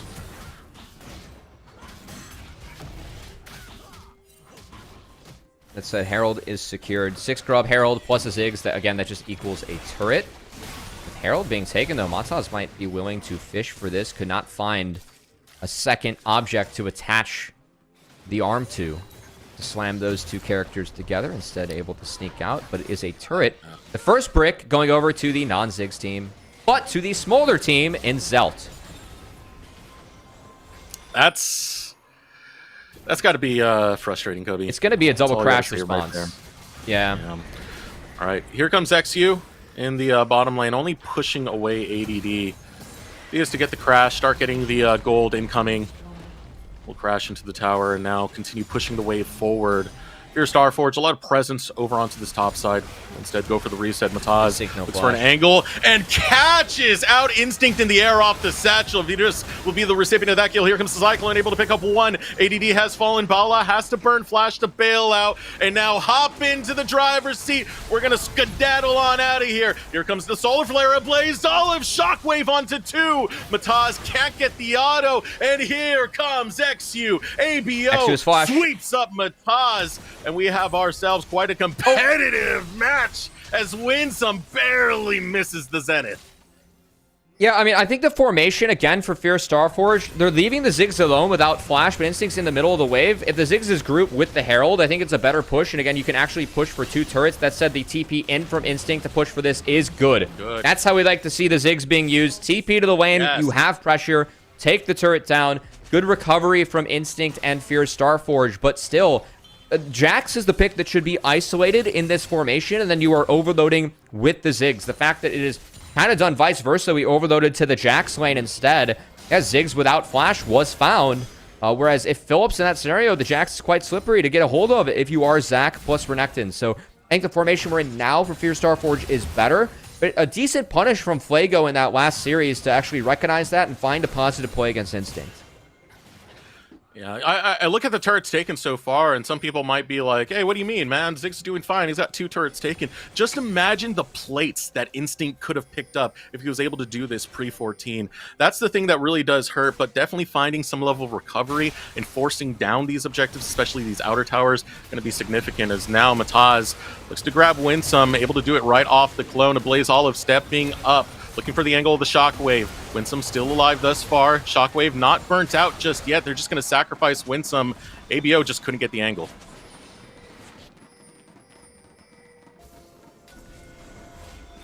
All right, Winsome going to the wayside. We do have a dragon spawning. It is Cloud Soul on the Rift. Fuego, they really committed to this top side play and are continuing to do so. Blaze Olive is no flash. Here comes Zach. This is the punish that Fuego have done time and time again. They set up these traps onto a Blaze Olive, and they pick him out. That's the second death for him, and right now, Fuego have evened up the gold lead. I just appreciate from Fuego that they know that their champions cannot fight this dragon. They took the first two, which kind of delays any potential soul coming in for Fierce Starforge.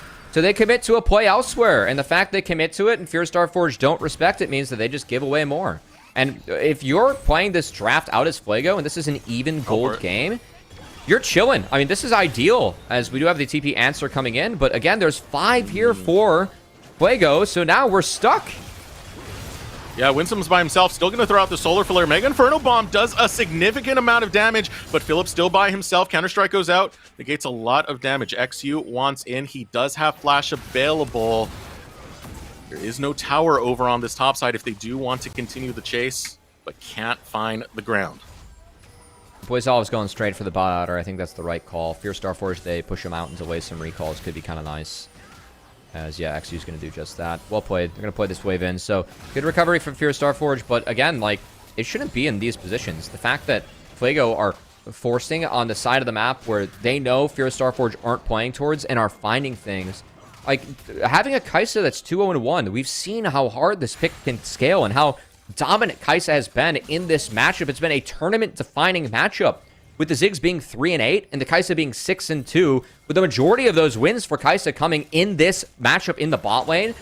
It's been very defining. Yeah. And like part of the reason why, again, just teams not using Ziggs and Grub Advantage well enough, and also just how crazy Kai'Sa is at 3+ items. When a game gets sloppy and you get some gold on Kai'Sa as the scaling comp, it's so much more advantageous for Fuego now as we play out the rest of this game. They are in good shape. Yeah, I've seen multiple games where sometimes it's just the Void Seekers, those adding up in the late setups around neutral objectives that really just make it too hard to take on a 5v5. Fuego will have themselves some poke to try and make that a reality. But right now, it's Fuego who are able to start to nudge up in this gold lead.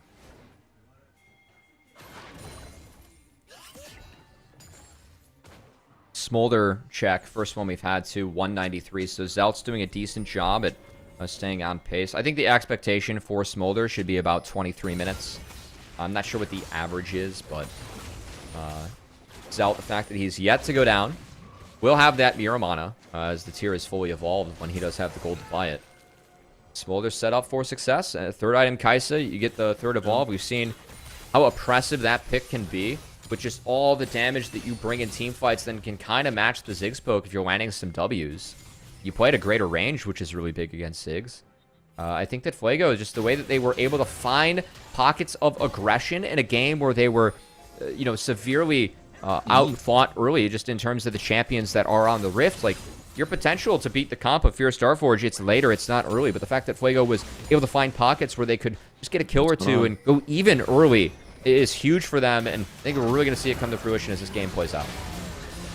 Looking for an angle onto the Croc. There's a lot of members of Fuego coming over here, so they got to take him down quickly. Still going to use the teleports. Dual teleports being channeled out. ADD's still alive, though. Philip will finally bonk him down. Mom comes through. Philip jumps onto Baola. Now has to bail out, but the Let's Bounce able to hop onto him. Virus going into the backline. Gets caught out by the stun, able to use the cleanse, but Instinct still looking for the angle onto him. Can't throw out the bouncing bombs, so Virus goes up forward into the face of the monkey. Finds the double kill, and look at this man go! A triple kill for the marksman of Fuego! And they're routing him off. They're stuck. Viras is still going to try and look. Mataz goes in again. Mataz trying to catch ABO. It's an easy pick.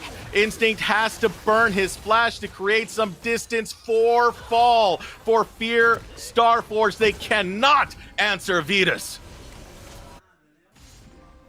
Keep your eyes on Virus. The angle that he takes is this was kind of a forever fight because the TPs, the beams just kind of slowly came in one by one. It's Fear Starforge committing to this play first. But the entrance from Mataz was great. Just keep your eyes on Virus, who's going to ult into the back line here. This was a crazy angle from Virus. Philip pops the counter-strike, so it takes a little bit longer for him to go down. The flash out to get away from Winsome, but this E was huge. You can see the Q animation from Winsome, that auto-attack, the stun to find Virus, but might have saved XU.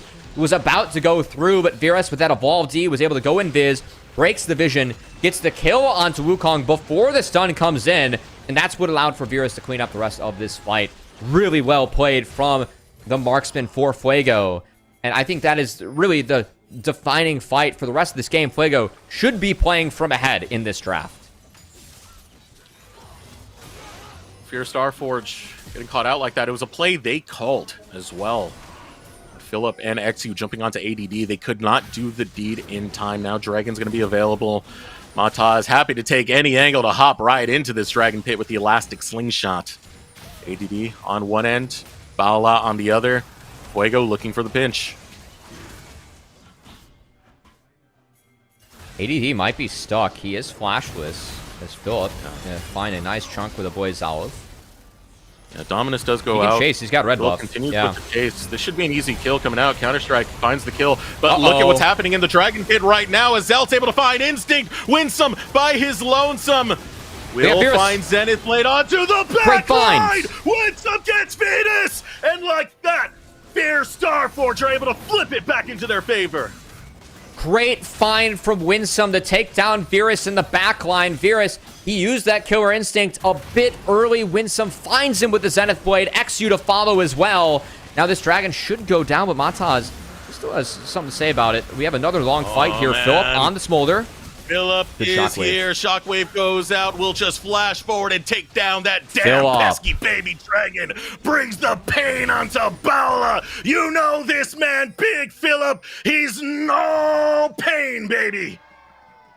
And I think the red buff for Fear Starforge being in their hands this fight was actually massive. It allowed for Philip to chase down ADD, gave the team some bonus health in a very long fight, and got Philip to chase down on the other side of the fight against the Smolder, as the red buff on this Jax really turned Philip into a monster for the fight. And what I thought would be the turning point, Fuego winning that fight in the bot lane, that's when they really take advantage of the comp of Fear Starforge. It's one misexecution, one good punish from Fear Starforge. Now, we're on the Baron, but Viras might have other ideas. They got to be quick. They got to be very quick.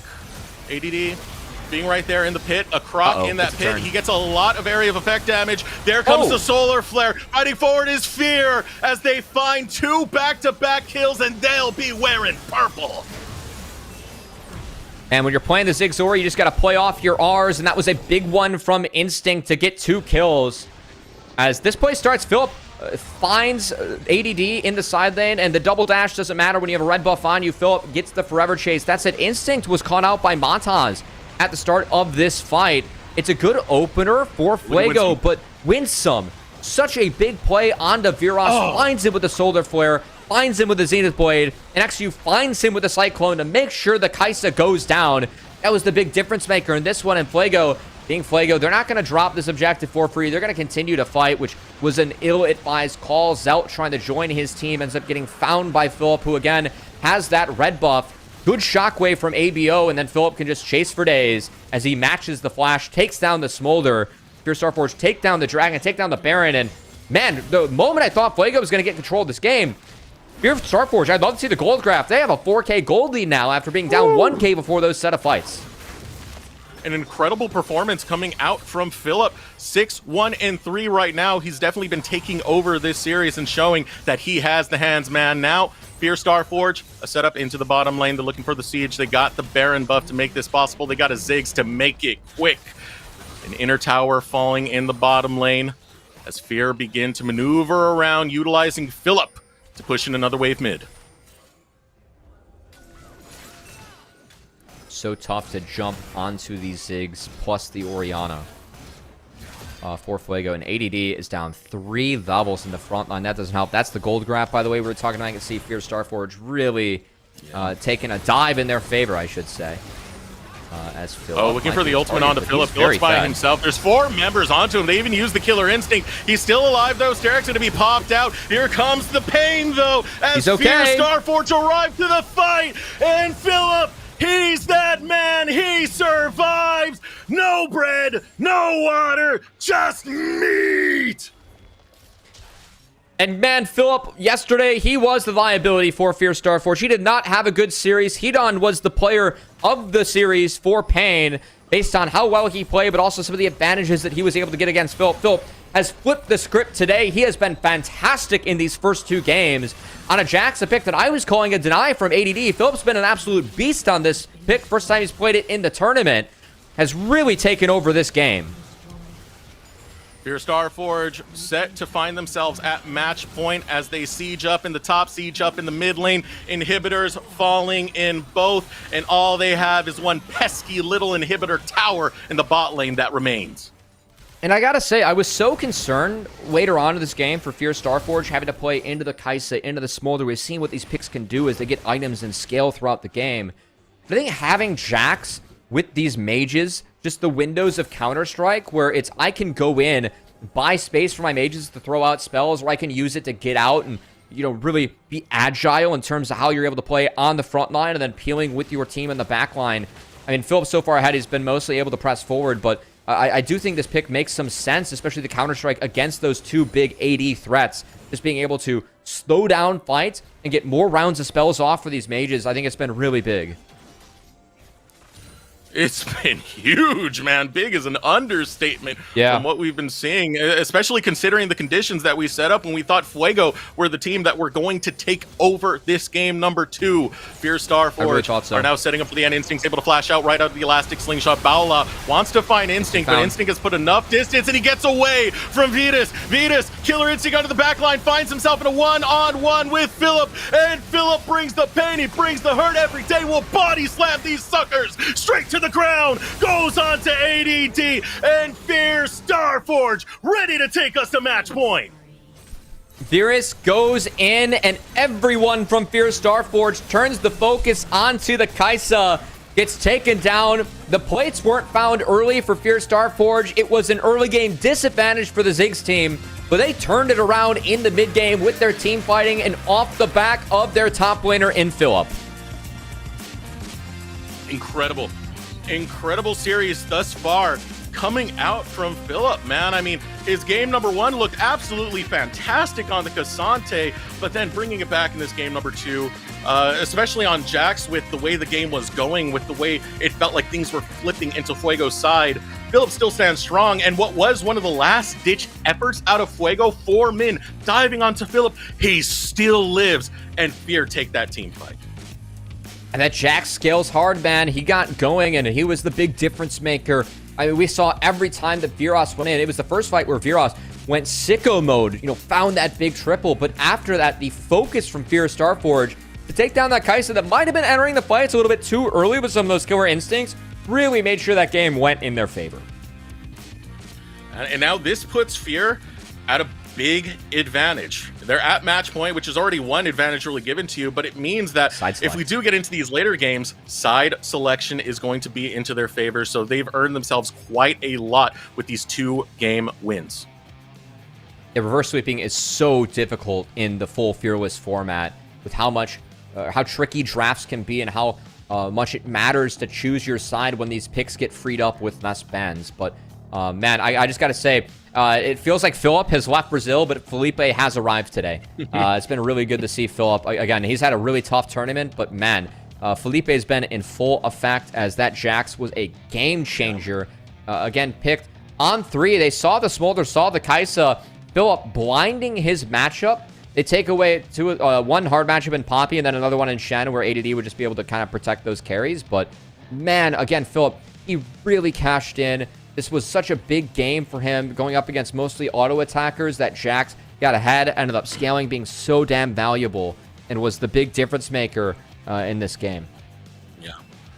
And I do want to give a shout out to some of the other members of Fear Starforge. I mean, XU definitely created a lot of space for his squad and had so much zone control, but one of the other ones that really stood out to me was Winsome, who, when we saw that pop-off really found by Vitas. It was Winsome who scored that Zenith play to make sure that that wasn't gonna be the continuation of the story, that Fear could take control.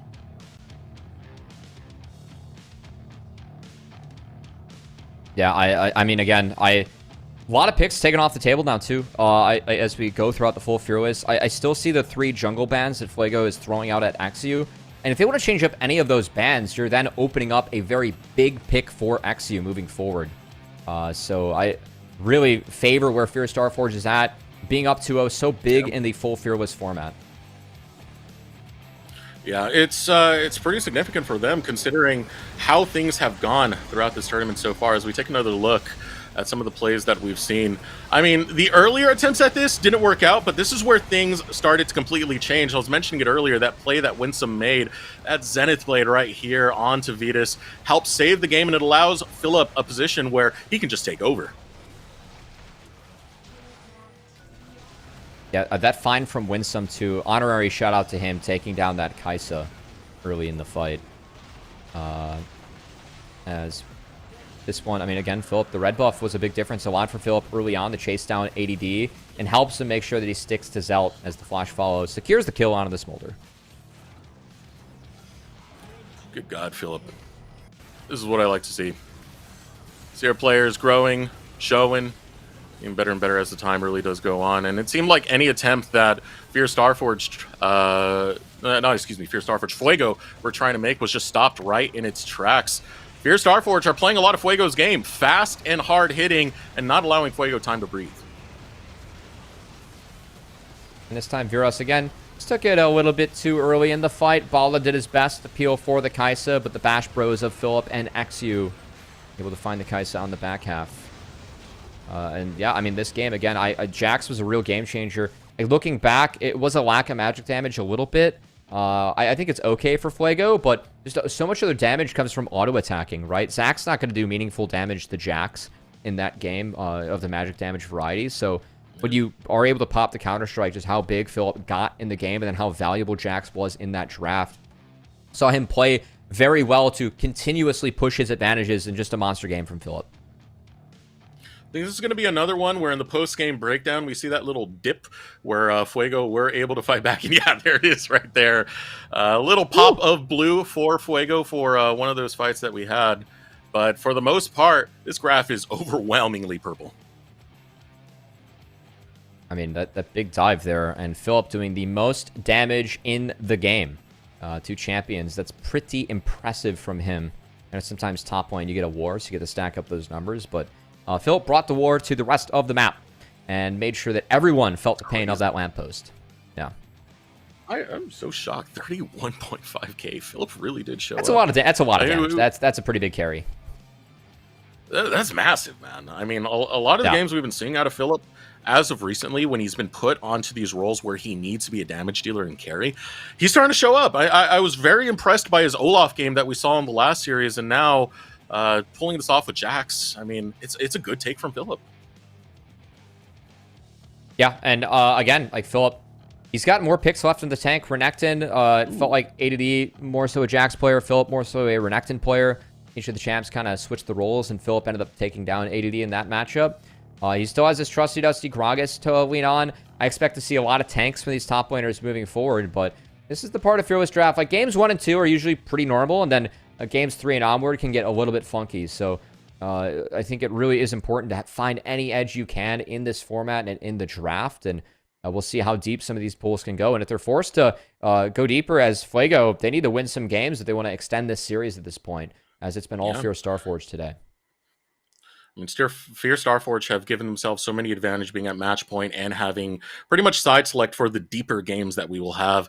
But because this is game 3, this means that Fuego currently have side select, and they will be opting into the red side for this game number 3. So they're valuing the counter picks more than anything else, Kobe. Interesting. That makes some sense, but we'll see how they use it, you know? Yeah. And off of that note, I mean, we got to see it. So, hey, we're going to take a moment to throw over a break while we get ready for game number 3 of Fuego versus Fear Starforge.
Welcome back, everyone, to America's Challengers. Match point now for Fear Starforge, as they've earned themselves 2-0. A lot of big ways to really take over this series now. It's really up to Fuego to start to find the comeback, start to find the answer, find something that can get them victory, and maybe repeat what we'd had in group stage, repeat what we had in the upper bracket. We're not seeing that Fuego from those matches.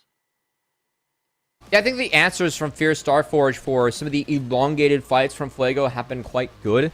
I would love to see them deny a Viego draft in this next one, because when backs have been up against the wall for Mataz and this team, it really has been empowering him on the picks like the Jarvan that they dropped game 1, or the Viego where they've played in their last 2 best of series to great success that have been big for Mataz. So would love to see Fierce Starforge learn a lesson from their last series against Fuego and deny that pick from Mataz, as he's earned that ban. And keep in mind, there's going to be 20 bans now, aside from the draft bans themselves. So a lot of champions are going to be off the table. It's the last draft that we're going to have that is going to be normal. After this, if we do go to a game 4, there's only going to be 3 draft bans as well as the Fearless ban. So for Fear, this could mean, hey, we don't even have to really strategize past that. We could just take the 3-0 and call it a good day. For Fuego, it's going to be in the deep end, man. You're going to have to start to find some of these quirky picks, some of these, pocket picks that they're known for, these comfort picks that are going to get them the best performance they can on stage. And that's a great point, Desterux, because Fear would love to call the day after this game just to hide some strats, like from Pain Gaming, right? I mean, we're at this point where we're up 2-0, and maybe some bunny ears behind Philip there. I wonder if he'd like a pair of those. But, Fear's up, and game 4, game 5, the more you get pushed in Fearless, the more that you got to show things. As we see Virus and Instinct maybe sharing some words, a couple laughs between these guys. But I haven't seen Fear show anything besides the Ivern. And I think the Ivern stylistically just really plays well against what Fuego can bring to the table. So, Fear Starforge, ultimately, if they can, they'd love to hide some picks, hide some strats. Like, yeah, Philip hasn't played Jax yet in this tournament, but we know we can play that pick. We haven't really learned anything about Fear Starforge besides the Ivern pick. And I'm sure Pain would love to see Fuego give them a little bit of a run for their money so they can learn more. Looking at some of the junglers that we could see pop up, because for the most part, Fear have been on top of banning away some of these big engagers that Mataz is good at.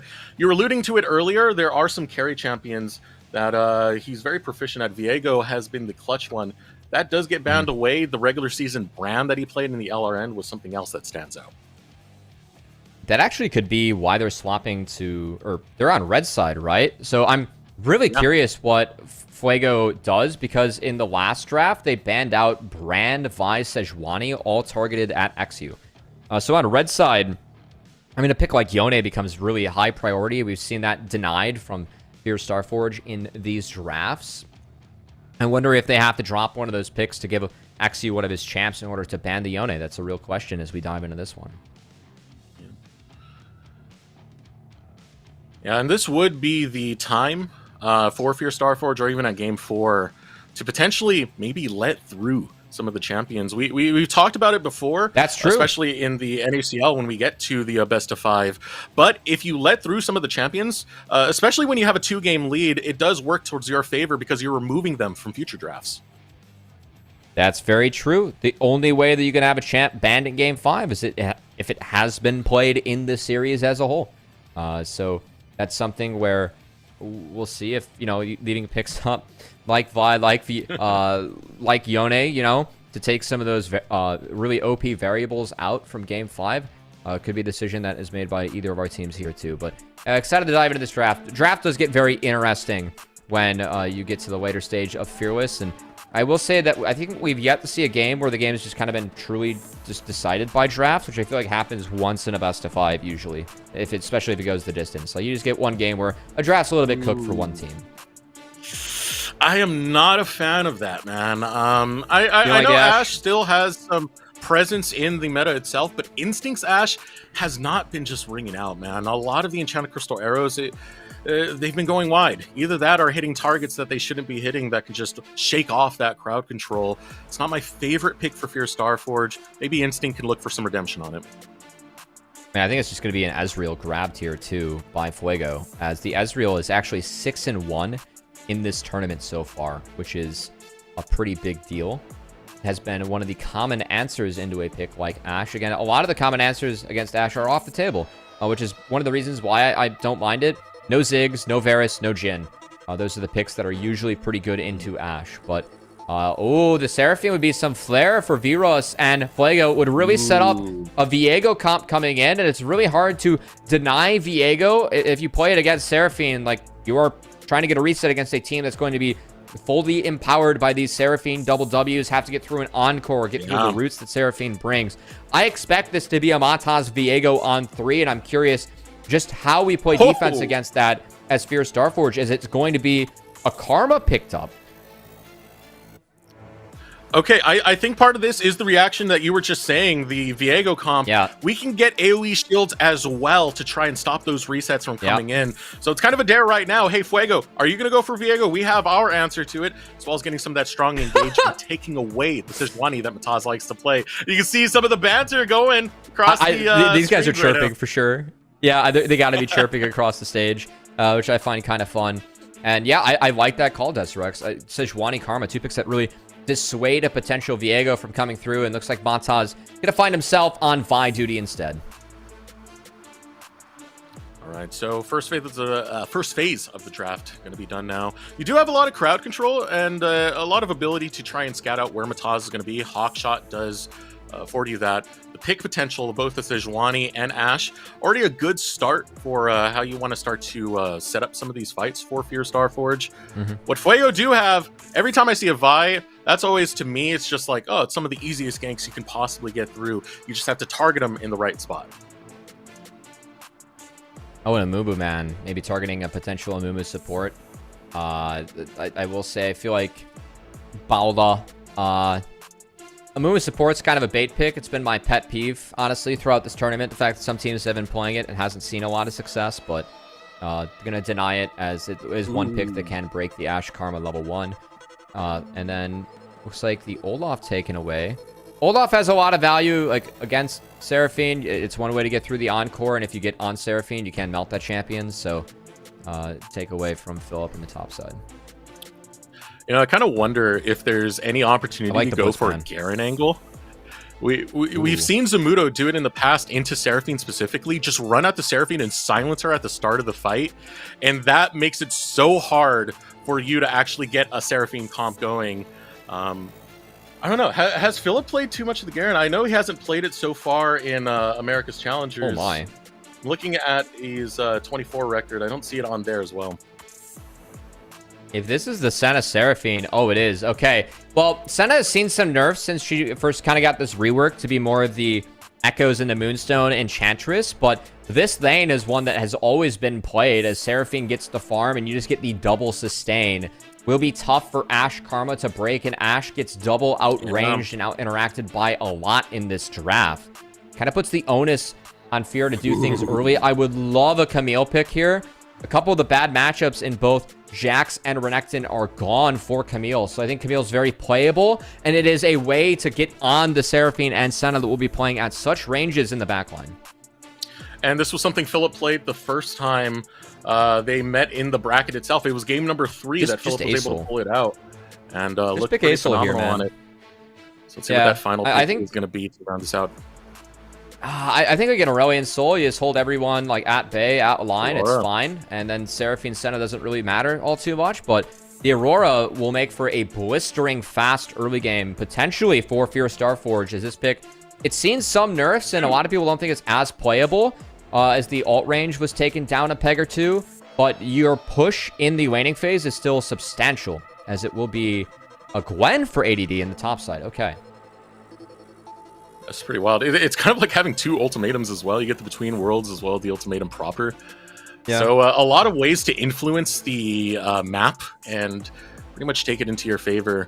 But what about this matchup that we're going to have in the top side? It does feel like a sort of gauntlet thrown down between Philip and ADD. I actually kind of like it for Camille. I know that tactically Gwen can win it, but Camille, you always have the potential to make plays on the Gwen and on the map.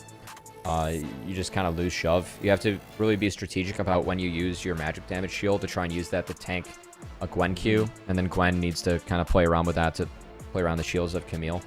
I think that the Fierce Starforge comp early on, they're going to have more playmaking, and they're going to have to get ahead. If the Senna Seraphine core is allowed to get into the mid to late game and, you know, group up, that's where Fierce Starforge is going to have some issues. So important, I think, that Philip actually is able to get ahead again so he can stretch the map with the Camille.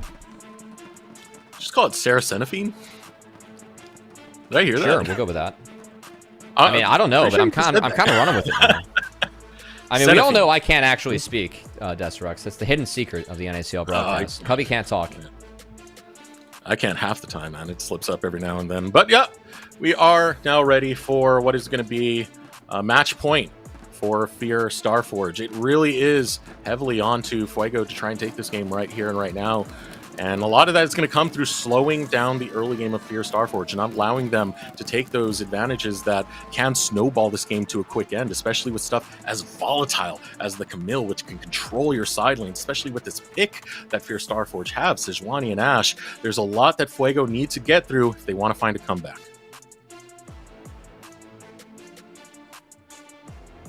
Well, you see if the comeback can start here for Fuego, as we are diving onto the Rift for our Game 3, Destrux. One where Fuego backs up against the wall. Hey, we've seen them put up nothing but a fight in this tournament and on the Rift pretty much every game, as they love the ball. And at the moment, looks like they're going to be 5-manning topside, see if they get anyone to check. And oh boy, please throw something into this brush or else it's bad. Oh, a bad angle. The worst you could possibly take. The trap is set, and it's only getting worse as the Flames of Fuego get 2 back-to-back kills before the first minute of the game. Well, I gotta say, that's not a good start when you're going up against a Senna Seraphine. Yeah, crowd is loving it. As Fuego, some signs of life here. Potential check for a lane swap, maybe, was coming in there from Fierce Starforge, but no skill shots thrown into that brush, and guess what? They find the hungry pack of Fuego that will start off this game with 2 kills and onto some nice targets. The Gwen starting off with an Amtone and lane can actually really warp this matchup in the top lane. And if a Camille gets put behind, it can be pretty damning. Looking at the bottom lane, there's 2 assists picked up. Vitas and Baula were both able to get one. That's the same lane that definitely suffered as both Instinct and Winsome went down. Now trying to zone them out as they walk up towards the wave. So they're not going to be at the worst deficits so ever. As we look at where the junglers are starting, it's going to be a red buff start from Mataz. Same thing for XU off the sides of the map. Mirrored starts here for our junglers, as XU will look to potentially impact that top lane.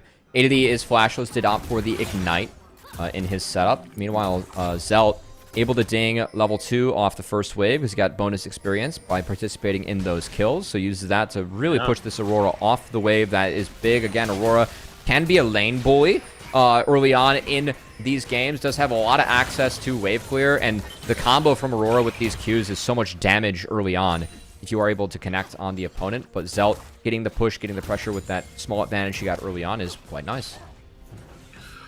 So, Cubby, you were saying you wanted to see Fear play this fast. Falling behind this early, what do you think that really does mean? XU's got it. As XU just might answer that for me right now. Here comes Philip. Hookshot lands on the ADD. I mean, ADD's going to go for the chase. I mean, he doesn't have flash. It's the teleport ignite. One more autos going through. Finds the permafrost stun, and Philip will get a kill on ADD. ADD does have TP, so we'll be able to get back, but that's a free first blood over to Philip. Well done by XU to skip over those camps and take the freebie that was on the map. The first kill that Fear Starforge were able to get. You can't forget those first 2 kills that came out earlier from Fuego on the invade. I know, it happened before we got to the first minute, man. I was showing my NACL bias and my aversion to level 1 that, you know, Fear Starforge had. As yeah, they fell victim to, as our producer properly said, the Powerpuff Girls on the top side, or the girl power comp, which Fuego is rocking in this game. Both sides are. Yeah. Oh, wow. All right. Let's go. For another one. Yeah, we're not done. Hey, you got no flash. I'm just going to keep showing up over here. And like that, Burnfrost going to pop out. You are stunned. You are locked down. Big Felipe be the recipient of the assist. It's XU who gets the kill. Oh, man. I mean, this is really Felipe saying, like, hey, you know what you did to Philip? in those previous games that we went up against each other. Well, I learned from that, evolved into Felipe. Now I'm bringing the jungler in the help to the top side as A to D taken down yet again. That's no TP. And again, as you highlighted properly, Desirux, both these top lanes, very reliant on damage, especially the Gwen. If Gwen's set behind, I mean, she's only good for damage in this draft and in this game. It is Gwen. So the fact that Camille has this sort of lead has starved out Gwen a little bit. We'll see what Philip can do, as Philip has been integral in getting Fierce Starforge this 2-0 lead. He's been the player of the series so far. A little choked up in the bottom lane as Mataz was looking for an angle, but the hawk shot does reveal where he is. Would have been a hard dive to do in the first place. I mean, you still have that shielding of the Karma. A lot of slows from the Ashe. Wave crashing into the tower. Instinct going to be farming it up. Big story is Philip, with this lead over here, ADD is able to at least freeze out the wave towards his tower. Still, Philip can push. That said, ADD trying to bait, as he does have Mataz behind him, but Philip being smart, pulling out a timer where he knows if Vi did go top spot, as the Vi did. Vi is on the top side right now with those camps respawning. That said, Philip might fall victim to it here. Here it comes. Flash with the Vault Breaker. Knocks Philip's jaw loose. A kill return for Fuego's top side. You know, it was good for a moment. I was like, maybe Philip recognized this timer and sees it coming. He ended up overextending a little bit in there. So, Vi gets in there. A nice combo from Mataz. And we will see what happens on this deploy. First Starforge, whole team pretty much in base, as they will keep the lane standard, but that top lane, that's going to hurt ADD. He kept that wave in front of his turret, then took the base, so he's going to get back and get a big boost of gold and, importantly, experience to really even up that experience difference between him and Philip. Should be very, very good for ADD in the top side. I'm going to be watching where XU goes. He's getting closer and closer to that level 6, go top. where you're going to see that gank ability start to come up. But no, he's going to go into the mid lane right now, where Blaze Olive tries to land a skill shot, won't be able to get it onto him. Void Grubs are up, and the wave is still pushed in the name of Philip. I will say one difference about this game with the Senna being the hands of Balda. Balda has gotten so much attention, credit from teams in this tournament for just being at the right place in the right time and oftentimes catching opponents off guard. Not something that you can really do on Senna, right? You are that artillery healer in the backline trying to get those Qs through your team, being very supportive. As Bala, I mean, funnily enough, actually looking to take an angle here. Might throw a W over the wall as the Blaze Olive goes in. Blaze Olive going to set them between worlds, and now going forward, looking for the fight. Mataz is starting to run low. XU's trying to rock forward, but Zelt has an angle to go into Reset City with these rocket jumps. Finds Winsome, finds a Blaze Olive, finds Philip, and it's a double kill for Zelt. Snip, snip from ADD. He's keeping their life strings alive by cutting down Fierce Starforge. Meanwhile, the dive might come in on the Axio, a hero arrow to try to help. Nope. Lands on to nothing. 3-man dive going to work out for Fuego as they take a dominant lead in the early game. ADD was massive in that fight and is now going to be massive in this game. The early kill going to him. It was 2 ganks from Axio to try and set him behind as he does make it back to base. But that team fight, ADD got so much off that, and this Gwen is going to be huge this game. Yeah, same thing with Zelt, who was just jumping into the face of Fierce Starforge with these rocket jumps. 4-0-2 on this Tristana this early. This could be damnation for the Reapers in Game 3. What has been a pretty one-sided series so far. It looks like it's broken out in a one-sided game. Guys, keep your eyes on ADD in this one, as the Hollowed Mist gets him out of that Hextech ultimatum, and then everyone lines up to get cut down by ADD. Beautiful fight from him. Really set up well for Zelt. We return to live. Win some. Goes pop. This is feeling over already. What in the world? It's just pick after pick after pick coming out from Fuego. Now the Dragon has been started up by XU. Blaze Olive is able to slide on out and help out the situation over here. So something going back into the pockets of Fierce Starforge. At least they do have this neutral control. And looks like the Fuego fans in the São Paulo arena, they've come to life out there. Yeah. Here's some chants, and I mean, rightfully so. This game is all Fuego, and oh my. Look at the advantage that Zelt has. I know I was highlighting ADD. He really made that fight happen, but Zelt was the big benefactor of it. And this Tristana, it's a 30% win rate in this tournament in 10 games, but I think Zelt's going to be able to add one more win to that side of the column with the lead that he has in this one. Looks like it's going to be a Kraken first for Zelt, which I will say I am a fan of. And we'll see where he goes from there. Here, Starforge, they needed the early plays to go into their favor. And what they were able to find top lane was pretty nice. Fuego found, this is better. As they get themselves a 3k gold lead, XU still trying to put eyes over onto this top side. You do have the potential to play from the side lanes if you do want to find a comeback angle, so I think that's part of why XU keeps hovering towards Philip. And this Gwen only gets worse. You kind of have to attack the Gwen now. Philip on this Camille, like the angles where you really win is around, you know, when you get Sheen, when you get Triforce, you can try and push pressure the Gwen with help. That said, ADD is the one that has the help. Philip has pulled this wave, has frozen it, does have an XP advantage, but 4 members of Fuego, with at least Viras spotted in the top side, as well as the Senna, to help ADD at least break this freeze, but Philip has been able to hold it, and again, is a little bit of an XP advantage, so well played from Philip. I know it's still a really tough spot for him to be in, but see if he can survive this. Tough game for Fear thus far. XU walking up, but so is the rest of Fuego. XU looking to get the stun forward, and now they're looking for the fight. Winsome steps up. Mataz getting stunned. Here comes Philip. Ultimatum onto Mataz will take him down. Now Bala caught between worlds. The hook shot will stun him up and drop him down into the grave.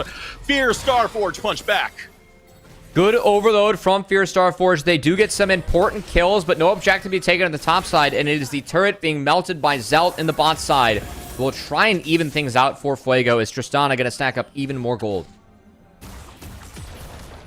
We saw how big that gold lead was the last time we were able to see the individual gold players. It's 2k just between Ablaze Olive and Zelt alone. And this will be the first brick if Zelt's able to finish it off, but the minion wave getting cut just shy. Won't be enough for Zelt to take down, but still 4 plates going over to Tristana. I wonder how many of those were solo.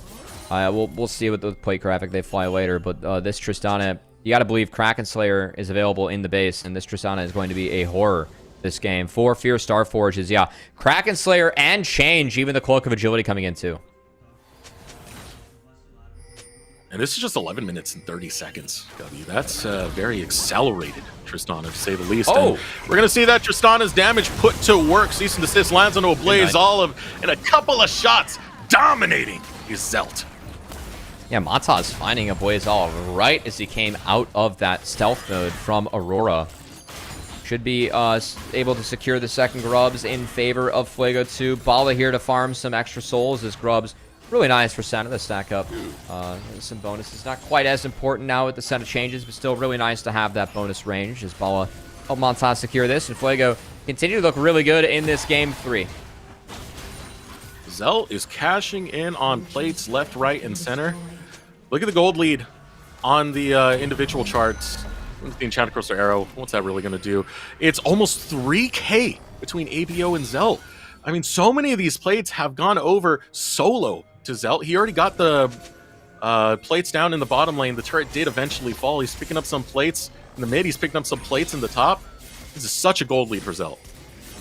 And Tristana's a champ where when she gets ahead, she's so oppressive just because of how safe she is. The rocket jump, the buster shot, the range scaling you get when you are ahead on this champ, it is really tough for teams to deal with. Here, Starforge are going to be forced to go in and try to attack Zelt, but it's going to be an onslaught they have to get through between the Gwen and the Seraphine Senna supporting in the backline. Again, a really tough setup for Fear Starforge.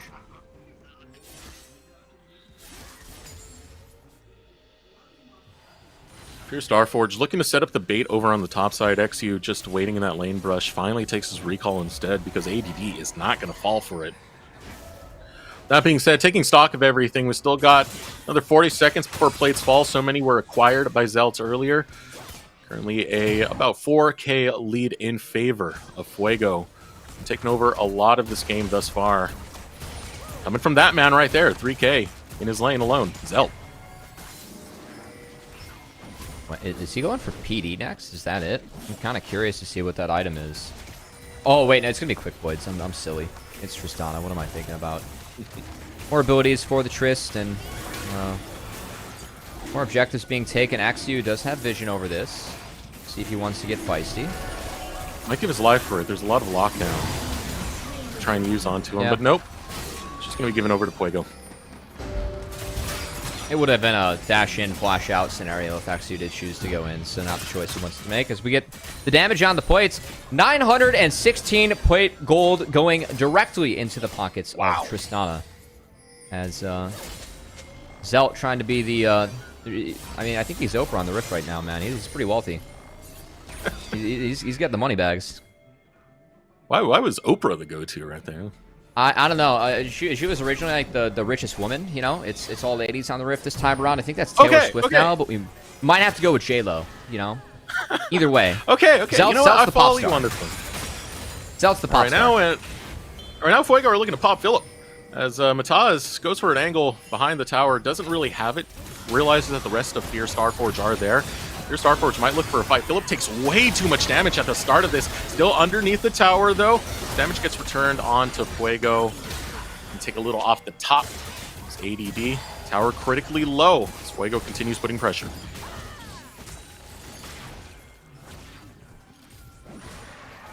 Actually, gonna tickle the Rift Herald. I don't think he's gonna be able to start this one up. Might just be trying to pull it to delay it from Fuego, as they do clean up that top turret. And ABO is gonna get jumped on. It's a flash.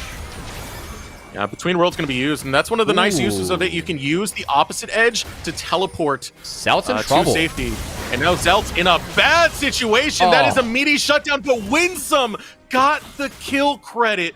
Oh, that is bad for Fear right now. Philip looking to turn things around as he goes after Vitas. Vitas looking for the escape. Ultimatum was available, but Philip did not want to risk it on the dive. Now ADD has cut off Instinct from finding his way out of this, and Instinct dead to rights falls to ADD. One more snip. It's another kill. A killing spree. Yeah, the shutdown going to win some not exactly ideal. I will say getting in an Echoes is actually not like terrible. Like making sure you complete that support item, but later on in the game, you'd much rather have that extra gold on the damage dealers to stay caught up to this Tristana. Zelt's setting the pace, and Zelt, he might have went down, but he TPs right back to the scene of the crime, takes down Aurora, and now has his eyes on Exu. Hey, let's repeat the play again. I swear it's going to work out this time. Yeah. And boy, does it for Fuego. Zelt trying to hunt down Exu, won't get the kill. Winsome turns it around and gets another kill. But Taz falls. Fuego over ambitious on that dive. Now Philip hook shots away from the grasp of ADD.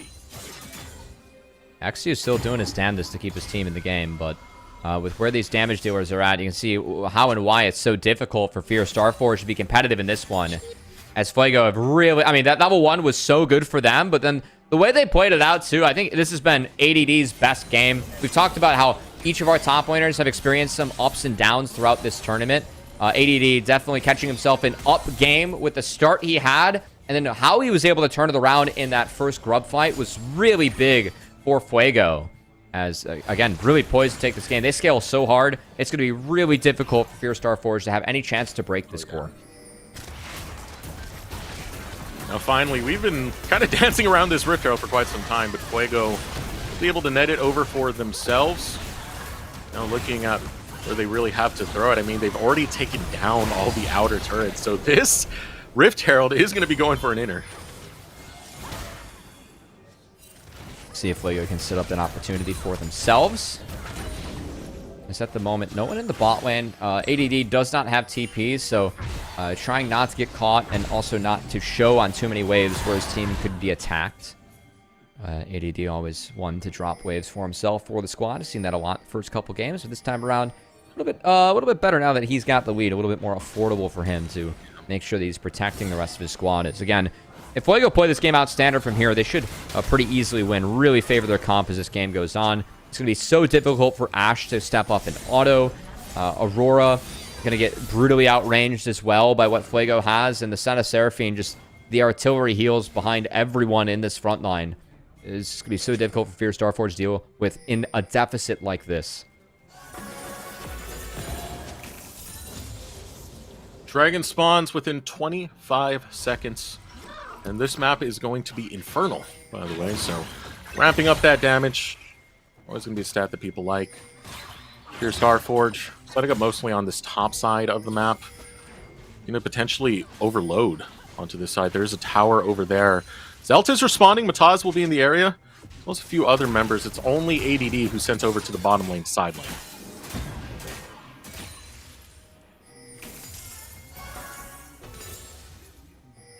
Dragon's yet to be started by Fuego. But they have all the waves for it if they want, as ADD gets this one all the way in. XU not quick enough to look, so we'll just be Bo3s Olive playing cleanup. But it was the Senna and the Seraphine on the top side, so not really sure. I think if I'm Fuego, I kind of want to take this Dragon when it spawns. I mean, Infernal Dragon, quite good for this team, as everyone can do a little bit of damage. Even the support Senna, if you are able to stack up those souls, you can still do a decent amount of damage with this champion. That does need to auto-attack to get those Qs back up. You see the counterplay from Fierce Starforge. Yeah, they don't want to fight this Dragon, so they're going to try and overload top, but Zelt's a little bit wiser to it. That's Rux, so well played by Fuego, showing some signs of restraint when appropriate here, actually. Yeah, Zelt just waits underneath his tower, realizes there's a lot of pressure there because no one's contesting what's going on over by Dragon. So heads up right there. Baron does spawn. We get the cool spawn right there on the map. Cubby's favorite hands, of course. Scrying with the plant as Winsome goes forward. Now Vision Control is going to be set up around this Baron. Especially with how far ahead Zelt is. He does do a lot of damage to Baron in a short amount of time. Oh, yeah. He's going for the big DPS Triss build, as it's the Kraken into a pen item to come. Likely Grievous Wounds, as that is the item of choice now after some of the changes. Kind of push Mask Whisper out. Or no, sorry, Lord Dominic's regards. My age was showing there for a second. Desirux. Don't worry, mine shows all the time. Through my head. Yeah, ADD's showing a little bit too. It throws out a fun R that misses on ABO. It's all right. It's all good. He's got pressure now, and we'll see when Fuego wants to start this Baron. This will be a very healthy Baron, and a pretty quick Baron for them if they so choose to do it. Rift Herald summoned over onto this top side. They got Baula with Mataz and Zelt. Objective here is to defend Zelt, who flashes black in the blink of an eye. Now the focus onto Mataz. No one gonna fall over on the side of Fierce Starforge until Philip gets pounced on by Zelt. Now the tower goes down. XU looking to retreat. Gonna be a 2-for-1 exchange in favor of Fuego once again as they take the tower on top of it. Yeah, and the second kill comes from the bot lane as ADD, without the ultimate, still was able to solo out a Bo3s Olive. As if that didn't spell the doom of this game enough here for Fierce Starforge. Fuego dominating from minute 1 in this third game. They needed to find an angle back into it, and boy, have they. ADD takes the tower.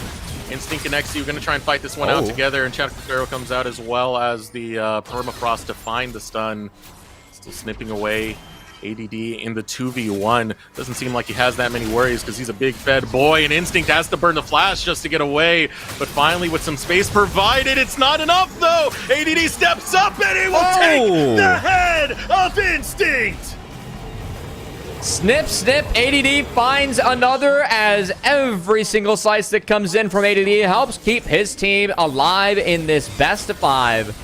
Fuego's at least getting one in this one. As I mean, again, Fierce Starforge, they needed this game to go well from minute 1, and that 5-man top play, you walk in, you lose 2, you get the carries in Zelt and ADD this far ahead.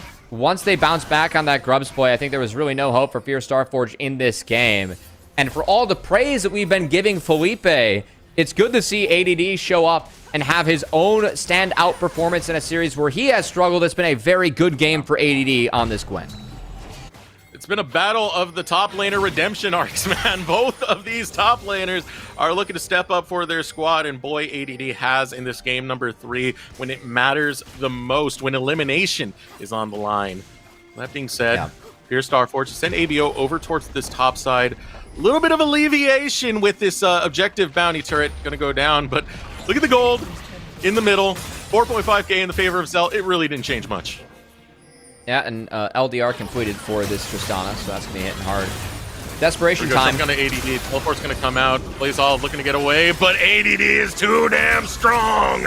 He will cleave a BlazeOlive. Turn his attention towards Philip as he goes golden and snips right on back. But Phillips feels the momentum. Too bad it's not in your house. It's not in your favor. Guess what is in your house? It's Fuego burning it down. Yeah, ADD making Felipe look like Philip this game. As this Gwen, nothing is stopping ADD and nothing is stopping Fuego. This game 3 looking to come to an early demise in favor of Fuego, who again set this map on fire for minute 1. Nexus Tower number 1 goes down. Philip has to back out as ADD chases him to the respawn. Still, one Nexus Tower remains. Minions haven't pushed towards it quite yet, and there it is! The pick onto Instinct. It's Zelt who will receive the kill. You're down a marksman. ABO's trying to run away, but cease and desist under arrest. That's illegal, and the rest of the Reapers sent to jail. Game number 3 belongs to Fuego. Man, this Gwen got so big this game. It's crazy to think that we were talking about Tristana with a 5k gold lead, but that's ADD doing that on the Rift to keep his team's hopes alive. You know, Cubby, there ain't no fiesta like a Fuego fiesta, man. They bring some of the wildest strategies, some of the wildest fights, and in this time, it was straight from the get-go. They're able to find a pick onto both Winsome and Instinct during the invade, and it pays huge throughout the game. And I will say, one of the reasons that Senna fell off outside of the changes, that a lot of people started answering Senna with Seraphine, and also taking Shield Break. And like those two things, like part of the reason why Senna and was answered by Seraphine is just to, somewhat match the power that Senna brings in terms of the heals and shields, but also to split up that combo. Because if you get that combo, it is so tough to break once they get a lead. I know that they weren't the ones who got the early lead, but when the rest of the map gets it, it's almost better for the set of Seraphine, who are just going to be supportive pieces in the first place. So, again, a huge level 1 from Fuego. Set them up for success, and they cashed it all in. And I'm just so shocked at how much gold Zelt was able to get through the entirety of that. I mean, he really did take over. You saw how much he got in plates themselves. Just shy of 1K. That is insane for the early game on a Tristana. And the guy was eating really good, man. He ran up that bill at that place. He was eating real good wherever he was at. I think the highest number I saw was like 5K difference in the mid lane specifically between a BlazeOlive and Zelt. Phenomenal performance from Zelt. 900 in points too. That's rather nice for a Tristana to have. But I mean, again, I will say if you're a Fierce Starforge, that game's so one-sided, you can kind of write it off. It was a poor level 1. They were fishing to see if maybe there was a lane swap. Maybe they could find pressure. Good prep and good call from Fuego to 5-stack in that brush. Fierce Starforge gave them a Christmas wrap gift, and no, it was not a Maokai sapling. It was 2 kills. So that ended up being pretty good for Fuego in the top side. And again, minute 1, I mean, they set the map on fire, and they were not turning back from there. Yeah. And even with all that attention on Zelt, I do want to throw the spotlight back over to ADD, because he was the catalyst for Zelt to really start the rise. I think back over towards that team fight where you were seeing ADD just clip away at a lot of the members of Fear who were kind of grouped together, and it was Zelt who was able to clean up that fight. Yeah, it was. Just to go back through the pick ban. That really is a Seraphine here. Just for everyone at home. Again, none of these champs can be played in the next game. Yeah. And curious to see what happens, especially with the support pool. Still have a couple big picks up. Alistar's yet to be played in this series. What I've been looking for, yeah. Yeah, that's a big one. And then also we see the Amumu and Blitzcrank bans. Really expect to see those champions make it out onto the Rift. And I gotta say, looking back, the early Karma pick to set up something like a Senna Seraphine, I think is what really ended up hurting Fierce Starforge in that game. It made sense for preventing the Viego pick, which we were talking a lot about in draft from Mataz, and a pick that is still yet to be played in the series and could easily see the Rift with less bans in the next game. But I think the shift to go for something like a Senna Seraphine into the Ashe Karma, I mean, you outrange, you out-sustain later on. It really warped this game outside of just the level 1 for Fuego, where I did like their draft a lot. You know, even though I'm not the biggest fan of Instinct being on the Ashe, still being able to pick this means that it's going to be off the table, and Fuego won't be able to take it, which I still think is going to be well respected against this squad right here. And it's really going to matter onto the next coming games. I mean, this is where we were kind of calling the Fear comfort zone. They're used to taking these best-of-5 Fearlesses. But before we get onto that, let's take another look. This was the play I was talking about earlier, Cubby, where ADD gets that AoE damage in. Yeah, Zelt got all the gold, but it was ADD who made this play happen for Zelt, as he absolutely shredded this fight on the Gwen, who was, of course, accelerated early from that level 1. And I mean, from here on out, it was tough for Fear Starforge. This was the one positive play they had, which was an ECA from downtown onto the Vi. Ended up finding a kill, but even this fight was turned by Fuego, right? They still got the kill on the Trist and the turret. Just really shows how far behind Fear Starforge were this early in this game. And that and the length of the highlight package, you know, there really wasn't much, many highlights for Fear Starforge. It was just all Fuego running away with this one. Yeah, Fuego really took control and did not let go of the necks of the Reapers throughout this game. It was a very stylish performance, you know. This is what we expect from Fuego. They are very potent when it comes to setting up some of these quirky plays and taking these 5v5 team fights. As we're going to pull up the post-game breakdown to just get one last glimpse of how this game has gone through, because, I mean, for the most part, again, Zelt, ADD were highlights. We want to see those damage charts, and of course, that gold lead, it just slid ever so much into the favor of Fuego. Yeah, I'm curious to see who did more damage. It's got to be ADD, right? Yep, okay. That's a lot of Gwen damage coming out. Out-damaged the entire top side, pretty much. Let's see. You can combine Camille and Aurora, and Gwen still did more damage. That's pretty good. You can combine Ashe, Sejuani, and Camille, and you got more damage on the top side. Yeah, well, that's, you know, we said Gwen's only good for damage, and when you start doing damage and get more, it ends up being pretty good. As Gwen, that game, that pick for ADD was a big one. Not one that I was expecting to see from ADD's pool, but good to see him carry on the carry pick. And we'll see if that continues, as, again, Philip has been the point that a lot of our teams have targeted Fear Starforge, and they've tried to kill him a lot inside, set him behind. This time around, the carry v carry matchup, despite the help from XU, it was able to be turned around by ADD after that Grub fight. And I'm interested to see if ADD continues to try and play carries into Philip. It's not something that I know ADD for in his time as a player, but it is a strategy that we've seen be good going up against Fear Starforge in this tournament, targeting Philip. You know, I'm curious as to how some of the early game plays are going to go, especially going forward here, because in that game, it was one where we wanted to see early action coming out from Fear, and I feel like if we didn't have that disaster that happened with the First Blood, maybe there was more of a chance for Fear Starforge to come back, because XU was constantly attacking that top side to try and set that Gwen back. You know, seeing more early plays like that and more early aggression like that, I think is one of the ways you can match Fuego and put them down before they even get started.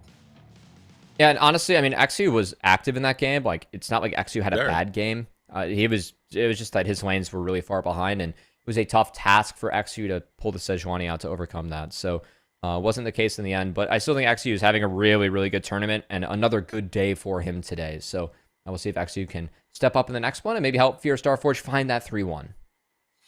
It's kind of crazy how this series has gone, and you know how this rivalry, it feels like, that is built up in the Americas between Fuego and Fear specifically. Fear already able to take it to a match point, but again, this is where the comfort zone comes in. Fuego have to fight through game 3, where there are going to be 30 bans and only 6 draft bans. We're going to throw it over a short break while we get ready for that said game number 4.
Welcome back, everyone, to America's Challengers, where Fuego have just thrown down the gauntlet and made this a series. But keep in mind, even though Fuego have made this a series, remember Into the LRN. For those of you who haven't watched, they cleared that without anyone else getting a game off them, which means that this is untraversed territory for Fuego. They haven't gone this deep in a Fearless yet. Hey, we didn't know that kind of coming into this tournament, that Fuego were going to be pushed, challenged a little bit more. But to be fair to Fuego, they've really met that challenge and ran with it. Already overperforming the expectations that I had for them based on their tape. And honestly, my expectation for this series was a Fear Starforge 3-1. So we'll see if Fuego can continue to push the envelope of what I thought they would be capable to do. And taking a Game 4 where Fear Starforge does have side select for this game and a Game 5 for to go for 4-1. You can see, despite some of the banter that's going on, there's still love in the air. You know, this is for the love of the game. Both of these teams are in the top of their region. You know, Fear, Starforge, second seed from the NACL, the only seed from the LRN being Fuego and having an incredible season at that. So, you know, I'm sure there's a lot of respect between both of these players. As with the banter, you get that little heart that was popping up earlier. It seems like Zelt really likes the fans too, the crowd, which is cool. The crowd has been awesome, as they've oftentimes been heard on the stream. See them a lot on the camera as Zelt giving a stare down. Not again. There's a little bit less heart and joy behind that stare down compared to the last game, and a few more blinks. I feel my soul. My soul is getting reaped from me. He's taking it.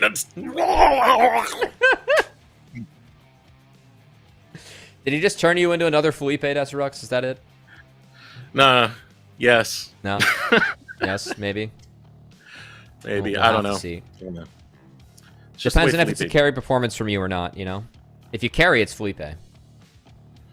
I will try my best, Cubby. I will give it my absolute best. Especially for the heart of NA. But yeah.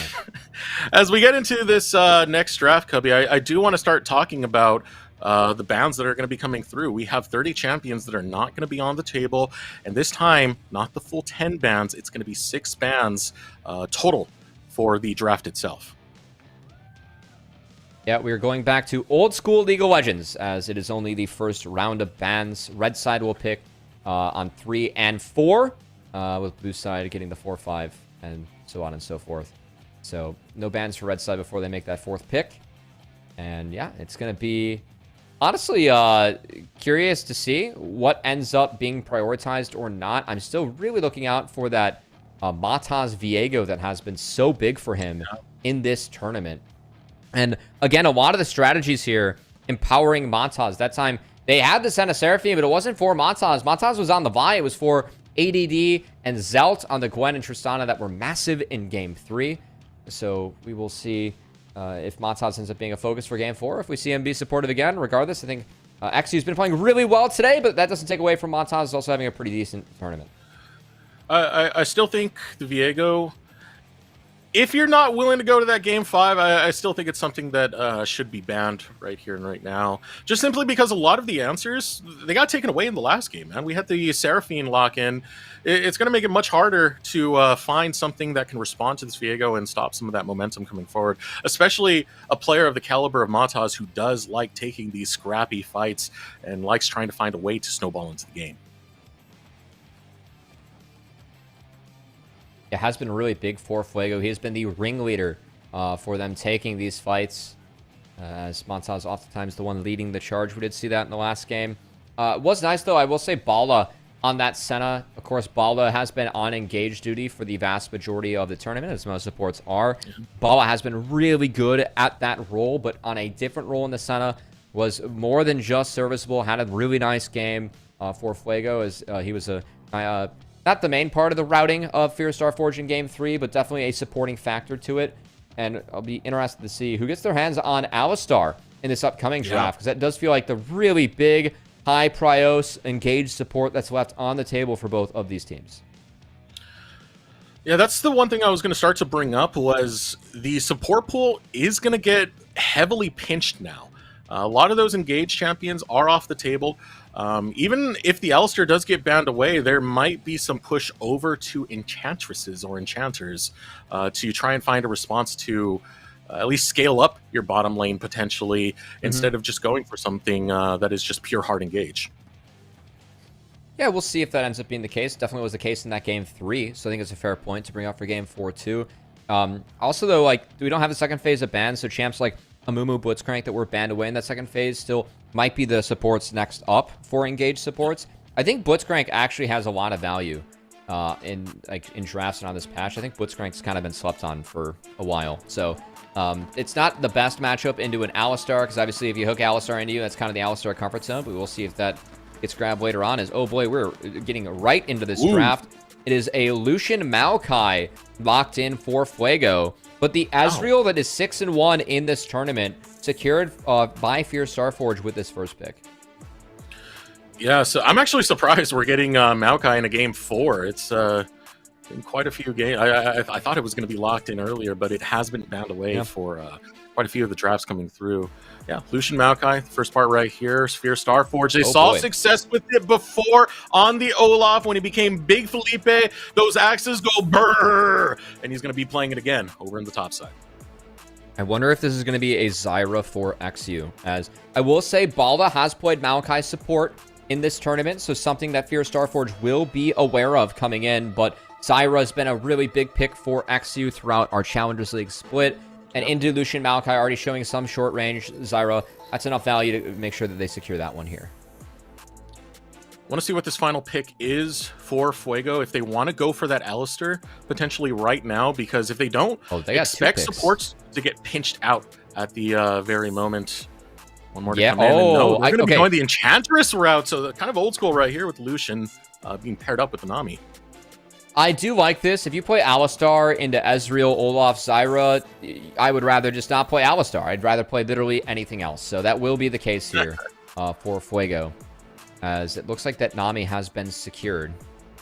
And honestly, like, this makes a really interesting game for Olaf, because if Olaf is able to get on the backline, he can feast upon the Nami and the Lucian, but Nami empowering the Lucian will really help at least try and burst down, deal with Olaf before he is able to get on these short-range carries in the back. So Phillips Olaf, it will be a stride breaker, so if he gets in range, can pop that. That should help him stay in range, keep that Ragnarok running.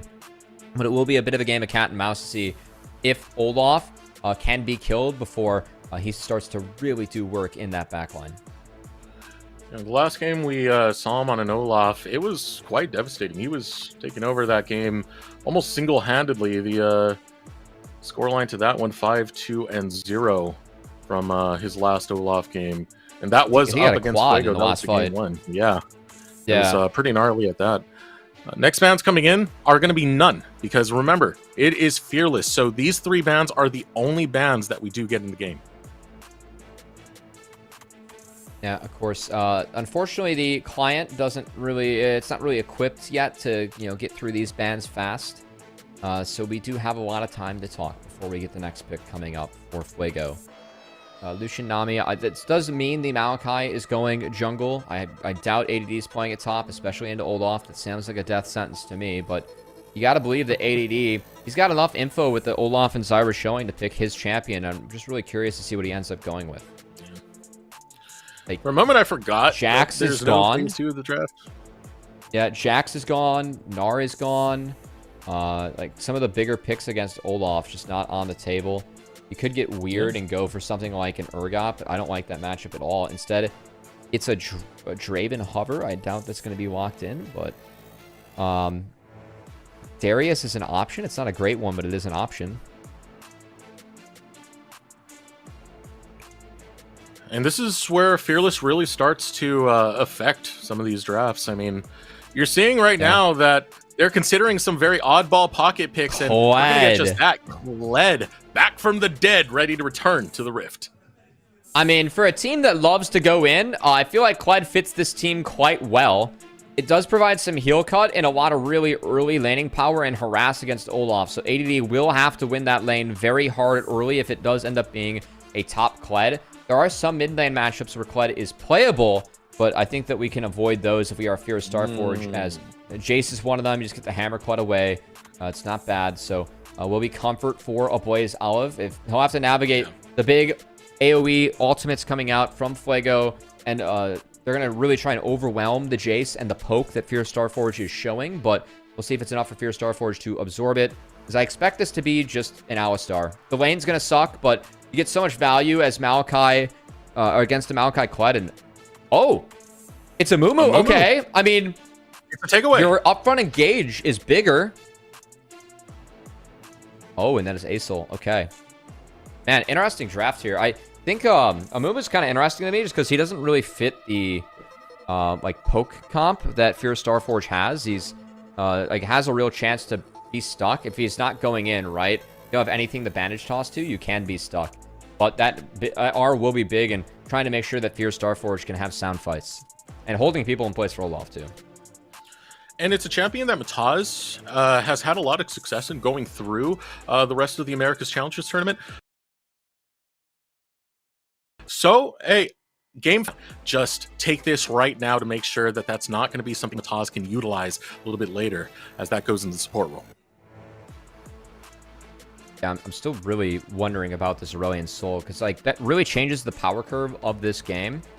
Olaf will be the one, like Olaf and Poke can break Aurelion Soul, but of course Asol, if you are not careful, those fights later on, you will go faster with the Kled ult if you're synced up with Kled with the Asol W, and of course the Maokai Nami. Like these are some really big circles that are coming out to try and attack Fear Starforge with. So we'll see if they can survive that, and if this Olaf can get ahead, because Olaf can break everything that you want to do as Fuego in this game. It's going to be a pretty exciting one. I look over at Fuego's comp, and I just love the engage they have. If you're dealing with a lot of poke, why not just run at it with your face as fast as you can? I mean, both the Maokai ultimate, the Kled ultimate, they do just that. They really do press the issue. And for Fuego, I mean, they need that right now. Their tournament lives are at stake. If they don't win this game, they're out of the tournament completely. But they take this, they could be taking us to silver scrapes in our first game 5 of the America's Challengers. Excited to see how this one pans out. I think both teams taking pretty strong identities with their draft. Fear Starforge definitely committing the poke. Meanwhile, the circles and the engage going to be the story for Fuego. Fits their team identity. Game number 4.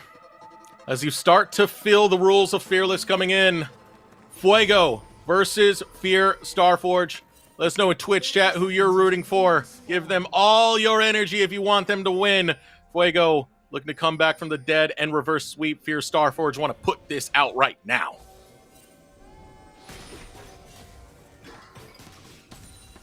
Nice. They feed a Blaze Olive that early ward, so he will hit level 2 on the first wave. That is a big deal. It is going to be the first strike variation of Lucian, so this is really focused on getting pokey trades down to take advantage of first strike with the damage amp you have and the gold generation. Also, just later on mid-game, if Lucian and Nami are in mid, you can blow everyone off the mid lane wave with your ult. Just E, culling, W, dash in as Lucian, and it's fine. As ABO might be in trouble. He's got Quad coming. Okay. He's going to be okay. Big chunk, though, from Zelt. Pretty big route into the mid lane, but yeah. This is what Fuego keep doing. They have these little shenanigans that are able to get some of these cheesier plays. It resulted in 2 kills in the early game earlier. Now we're just poking away a Blaze Olive. I love it. I mean, it's a big part of the game. Meanwhile, we have both of our junglers starting on their respective red buffs. We will have a mirrored clear with Maokai working away from the top lane where ADD will try and use some early pressure against the Olaf. Clyde can win this lane very, very early, but he has to win it early. As if Olaf is able to get ahead at any point, get access to more XP, more levels. I mean, Olaf scales so hard with just, if he's able to interact and he has an item advantage, Olaf's kit, he wants to brawl. So it's always been a big pick for Philip, see if he can cash it in. Yeah, and if you do get it early, there's a lot of ways that it can work out because the crowd control that you get, Twisted Advance, as well as the Bear Trap on a rope, it's not going to be negated because you don't have Ragnarok yet. So try and take advantage of that if you are Fuego. Looking on the opposite side of the map, it's XU who will be clearing out over towards his top side. He is spotted out by one of the wards placed by Fuego, so Mataz does have that information. Setting up over towards the mid lane. Will burn his flash, try and get onto him. And even with the punt away onto Zelt, there might be no escape for a Blaze Olive as you're waiting for the cooldown of the Twisted Advance. Still, Blaze Olive stays alive. He's out. Get that bonus movement speed out. Is he out of range? It's so close. Ooh, he's able to get the gate open. That gives him just enough movement speed to get away. It is still a hell of a stall onto the mid lane, as a Blaze Olive is going to miss out on a bit of a wave and going to have to TP back. So a nice play to set Zelt up for some success on this Aurelion Soul. As I like the idea a lot from Mataz, actually. Pretty nice right there for the long chase. It's been a move that Fuego have gone to the wheelhouse quite a few times. Just gank a Blaze Olive. Especially if you have crowd. Oh, I thought you meant the long chase. Oh, that too. That too. Yeah, both of them are in the playbook, Cubby. Well, fight's got to be at chase, least 2 minutes long, you know. Yeah, that's a minimum for Fuego. I will say that long chase, it did delay Mataz's camps a little bit on his bot side of the map. So there is a chance that XU can sneak in to deny some stuff from the Maokai, but Maokai did start on the red buff, so a chance to deny or after respawn, which usually comes up around this time, and it says it's going to be a look mid. Hey, what up? Nice. It's XU. He's got some vengeance on the mind, and a Blaze Olive tees up and gets first blood in the mid. Teed up by XU. The W came out from A-Soul. XU, that's a telegraphed ability from Aurelion Soul. XU connects with that root. That's what we'd love to see out of our former LCS player. Honestly, just being clean and bringing direction to whatever team XU's on. That's what he specializes in. Finds Mataz as well on this side of the map, so really good setup for XU. Again, his Syro is such a big pick for him throughout the split of NACL, and already getting his team off to a good start. And, of course, the money going over to a Jace, which a Blaze Olive, he's fantastic on the Jace, has shown it time and time also again. Comfort. And when you get early econ going on to poke champions, it's really hard to react. That is like one way. I mean, Aurelion Soul, like I oftentimes talk about his range and zone control that he brings, but Jace is a champ that can outrange him. And we will see if they can use that to great effect. As Winsome's going in, XU is here.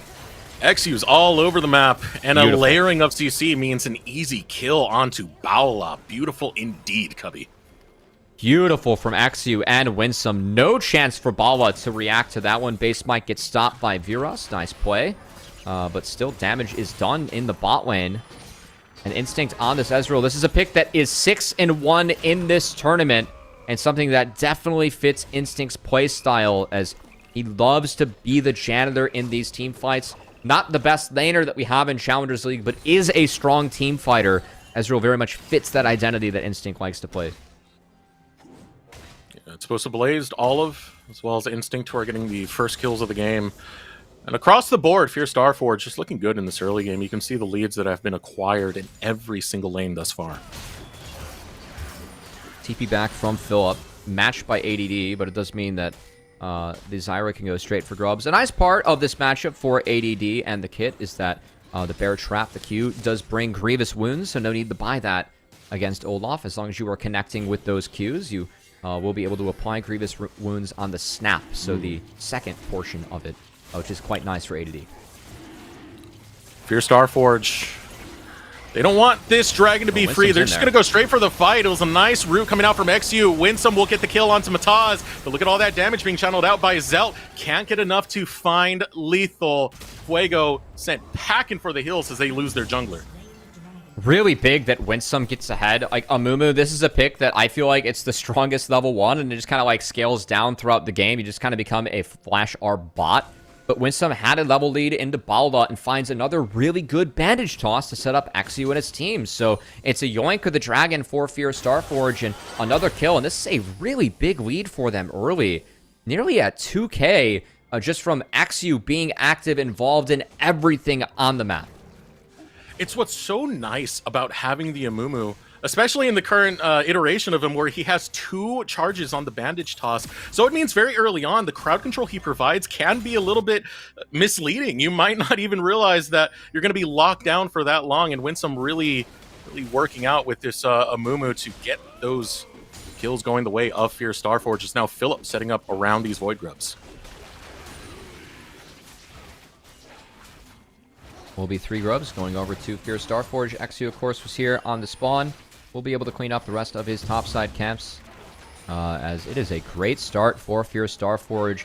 I think the grub's really good for them. Jace Olaf should be able to have some side lane pressure in this game, especially with the lead that Jace has early on. And if Jace gets any free time with grubs and a turret, we know what those W-empowered auto attacks can do from this champion. XU's going to have to win this. Playing it rather safe. He doesn't have his smite, but he still gets it nonetheless. Yeah. We'll snatch it away from ADD. It was really clever from ADD. He actually stacked up his passive on the Kled, so that 4 auto passive you have on your W. He was trying to get the 4th auto and the Q down, but XU was still able to snag it. We'll take his 2 camps, and we'll see where he goes from here. A lot of time left away from the wave. Not the worst time to really have it. It was crashing anyway, but trying to play interference doesn't end up working out. XU looking calm and composed so far on this Zyra. Mercury Shed's now completed. Mataz focusing onto this top side. Philip about to ding 8. Of course, phages for each of our top laners. You can see there the trap is when you get the Grievous Wounds.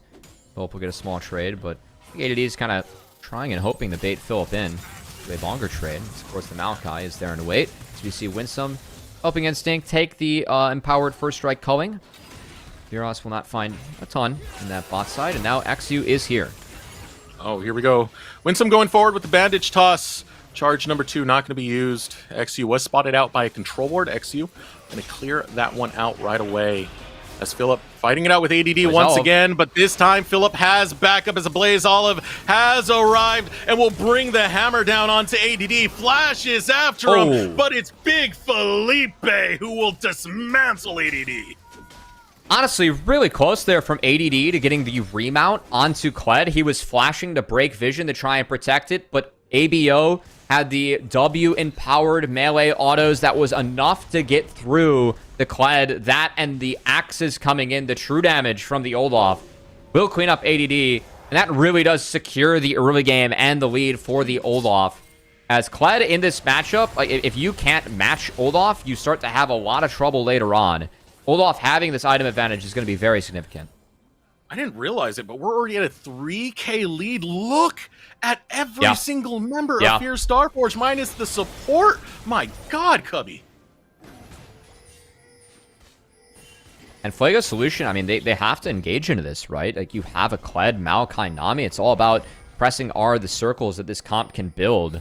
But when you have a gold lead like this on a poke comp, we very much saw in Game 1, Fierce Starforge, they played something similar with the Varus, the Ivern, just chipping away at the health bars of Fuego and making sure that any team fight they took was never on conditions that were great for Fuego. It feels like it's going to be a very similar strategy this game for Fierce Starforge, playing the Jace, Syra, Ezreal. Your ability to keep the opponent at bay and take away their health bars. The dodge out on the circles of Fuego will be the key for Fierce Starforge. Man. Oh, man. Oh, man. Here comes Philip. He is solo killing. He's taking heads. Orale way. Felipe is here to slay. It was game 3 for Philip, but Felipe's back for game 4. Meanwhile, Fuego, Montas throws out the ult. Actually going to flash.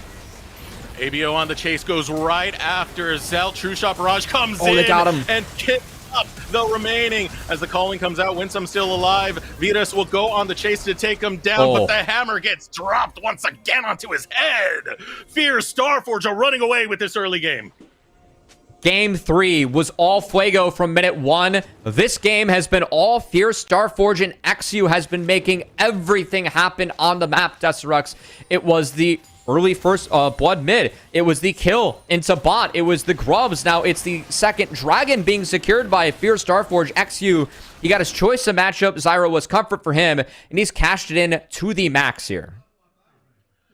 And this is one of the things we're talking about, that even in a disadvantaged state, Fuego still like to fight and try and bring it back, but this was not a fight on their terms. Blaze Olive had a splendid flank onto Zelt, and instant catching the True Shot Barrage to clean it up. Also, those two circles, the Maokai ult and the Tidal Wave being thrown at XU, was able to flash over the wall, dodges out on the Tidal Wave, and creates enough space to prevent any follow-up from the Nature's Grasp. Answer from Fuego, playing grubs through the top side. Winsome has no ult. A Blaze Olive will try and poke them off. Chased right off. You can see how scary Winsome is. I mean, when he has Philip's coming. Ultimate Philip available, TP'd. it's a terrifying Amumu, but it's not. Watch it's Philip. on cooldown right now, and here comes Philip right on the flank. True Shot Barrage lands on a 3, and it's time for this Viking to clean up. Zelt will fly his way out of there, but abandon his teammates. Bala sees what's waiting him, and it's nothing but death. And Felipe, Blaze Olive on the back end, chases it through, and Fierce Starforge continue their domination. This Olaf is so damn fed as Philip, that last tower shot, can't get him. 5 out of the 6 scrubs secured for Fierce Starforge, and first brick on the top side. As the solo laners, last game for Fuego, ADD and Zelt absolutely popped off. This time, look at the scoreboard. Thanks to XU enabling everyone. Olaf at 3-0-2, and Jace with a massive advantage in mid lane as well. Look at our boy. Look at our boy. Far he is, but finds the teleport, and now you got the deepest flank of your life for Philip. Yeah, this was a good angle from Felipe, and felt like a little bit of desperation from Fuego. I will say that first axe was thrown a little bit too far. If it was a shorter one, like he shorted the axe, I do think he cleans up Aurelian's soul there. So a little bit of a missed opportunity from Philip, but that flank was so good that, you know, Philip, it was almost like he was the limo driver there sending Fuego to the airport, you know? It came out of nowhere. I thought that was Zelt taking the airplane right out of that fight. Wanted no bit of that. Yeah, a little bit. To keep Philip on the back end. But now, Philip just dinging 11. This gold lead is massive at 8K already, 14 minutes into this. I don't think there's much of a response to be had for Fuego. These flames are getting snuffed out.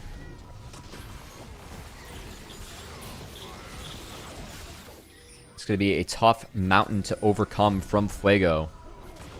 I will say, this is a Tier 2 international tournament, you know? I've seen crazier things happen throughout the year, Desterux, than having an 8K gold lead, you know, go sideways. We've seen this before, you know? It wouldn't be outlandish if it's a loss, but I really feel like Fierce Starforge have this one in the bag. It would be very difficult for Fuego to find a way to somehow overcome this. Cubby, please, please, please don't curse it. You are the #1 person when it comes to cursing. Every time you type in our prod chat that there's no way this team comes back, they come back. Let's just have it the way it is, man. You know, gotta put no bad juju on this. Kangas used my patented phrase, done and dusted, yesterday. And he was correct. That game was done and dusted. So I'm hoping that he shook off the curse. And, I mean, still, at least on what I see on the screen, it is still all Fierce Starforge blue buff going to way. Potential engage onto ABO. ADD. All right. Nice flash coming out from ABO means that ADD has to go deeper than he wants. He'll get knocked right off of Scarl. You'll dodge the Mystic Shot. You'll dodge the blast.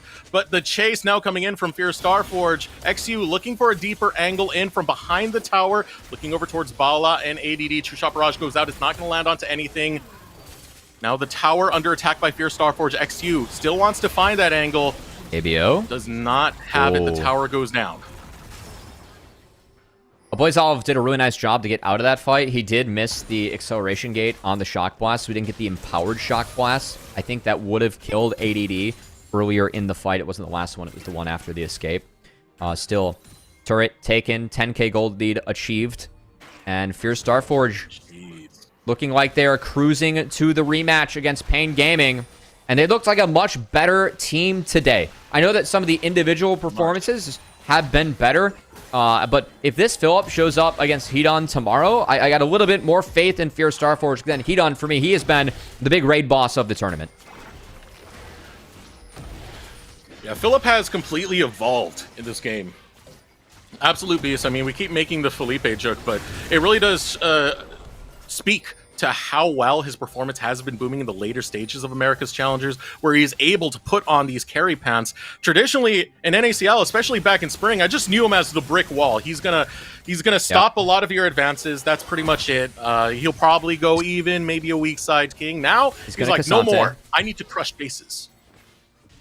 And honestly, Philip, I mean, he was even someone that I felt like didn't really show up on the stage against Dragonsteel in the series that Fierce Starforge had for our NACL finals, and he wasn't really showing up on stage yet, but man, he sure as hell showed up today.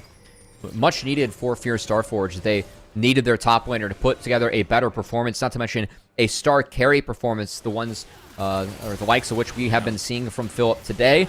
His pressure in the bot side, and the pressure from Fierce Starforge around the map, going to help make sure that this third dragon, a Cloud Soul on the Rift, now a soul point secured for Fierce Starforge. Easy dragon to take. And as more of these objectives do spawn, especially the crucial ones, I mean, we'll have Baron soon enough in 2 minutes, then we'll have a Dragon Soul later. How in the world do Fuego even fight into this? Zone control and gold lead is so massive now, but you have to get through to Mumu. You have to get through the Stranglethorns. And more importantly, you got to get through Big Philip. There is so much working in the favor of Fierce Starforge, and I don't know if Fuego have any more answers left on the table.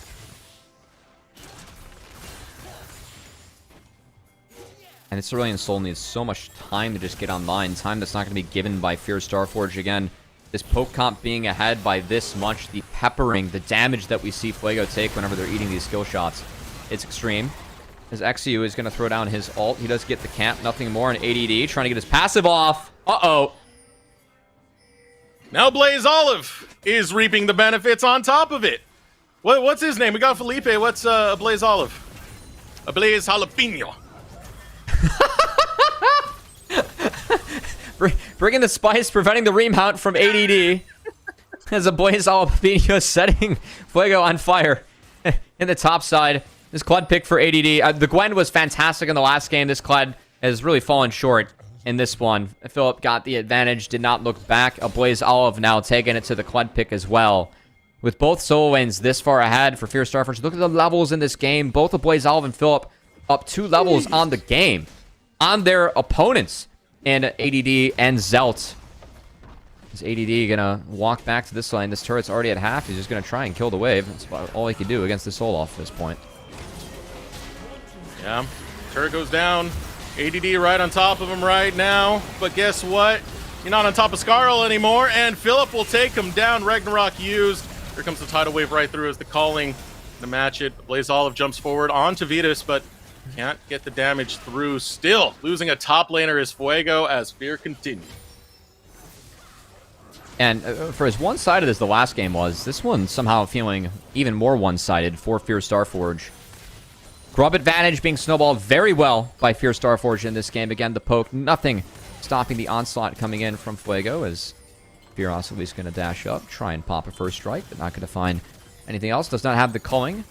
Throw that into the back of Instinct as the backs come in for Fierce Starforge, and we'll see how quickly we set our sights on the Baron. Jeez! That was Ouch. one shock blast, almost half the health for Paula. That is quite disgusting, man. They could think about this next wave, quite frankly. Like, if Philip fixes top here, they could start Baron. I think that if Fierce Starforge do start Baron, they want Philip on the objective to tank, and then they should look to turn. I don't think you look to burn. Just don't give Fuego any reason, any way to come back in this game. This game's already over. Just make sure the Baron's clean. Is the Raptor being taken by a Bo3s Jalapeno? Try and step up, man. Do ABJ. it. I dare you. ABJ. Oh, I love that one. And I definitely love this performance coming out of Fear. You know, finally stepping up when it matters the most, especially in the lower bracket. What we saw from them yesterday was very, very questionable against Pain Gaming, and this seems like a completely different beast. I mean, I still feel like they will be put to the test against Pain tomorrow, but yesterday we saw, Instinct and Phillip falling behind in lanes, and Fear Starforge never really able to get anything running. Both those players today have been fantastic, and then the core, the strength of this team, Axu and Ablaze Olive continue to perform. As we do have Phillip on the objective. It has been started with Ablaze Olive. Yeah, Blaze Olive, here comes Winsome as well, but he's by himself now. We'll hop over to Mataz. Curse the Sad Mummy, I think it's still on cooldown. Now barely going to come off. Yeah, there we go. We do have it. 3k health remains. You got out. Just going to peel away. Wait. Mataz flashes in. Wait, they could hop right onto this tree. Is he going to be able to get the fight smite before he goes down? Yes, he does! Mataz gets another steal! How in the world does he keep doing it? I mean, I will say there's a reason why teams use 4K as, like, their marker for where to hold Baron. And it's because that Baron got down to 3K. Mataz flashes in, says, guys, this game's over. We're going to flip it. And you know what? He won. Huge play from Mataz to pick up that Baron against Fear Starforge. Still going to be a tough game to come back, but I love calls like that. This game is done and dusted. So why not take a flip like that? That might be your best opportunity to get something like the Baron, and Mataz cashes in. You're either flipping Barons or you're flipping burgers. Mataz goes straight for the Baron flip, baby. And he's able to get it and give some life back to Fuego. But there's not much they can really do with this right now. I mean, it's still a 10k deficit that Fuego are fighting. Uh-oh, Phillip. He does have access to Ghost, but no Ragnarok. Yeah, it's going to be 4 members over here. As you said, no Ragnarok. There's Ghost going to be burnt. Mataz looking for the chase. Look at the smash on, turns around, Ragnarok gonna be popped away. He goes right after Varus! Oh my god, Phillip will just destroy everyone that's in his sight! He is a madman! He is bloodthirsty! He is fear incarnate! Alright, he's gonna go down to Mataz. The soul is being given to Fear Starforge, but they don't want it. They see everyone top. They want the objectives. They have the grubs. 2 inhibitor turrets will burn. As the side lane play on to Phillip, it wasn't executed soon enough. Ragnarok came back, and Phillip made sure they felt his demise in the top lane. As Fear Starforge cashes that in for 2 inhibitors, Deserex, I'd say that's a worthy Vikings funeral in the top lane. What in the world? I thought he was dead to rights. The moment the Ragnarok came off cooldown, he just turns it around onto Vitas and deletes him off the map. God, Phillip is scary right now. This Viking brings hell. Look at the bottom left of your screen. You see Ragnarok ticking off cooldown. Just gets it back, throws the axe, uses a stride breaker to get onto Viras, who flashes away just a little bit too late. The E still came through and rings true on his laning partner as well. Maokai and Asol with no Ragnarok can kite out Phillip from there, but the damage was done. Bot lane falls, and the 2 bot side inhibitors fall in favor of Fear Starforge off the back half of that. Now a Cloud Soul to boot, so when that Olaf presses R, that Viking's going even faster into the back line.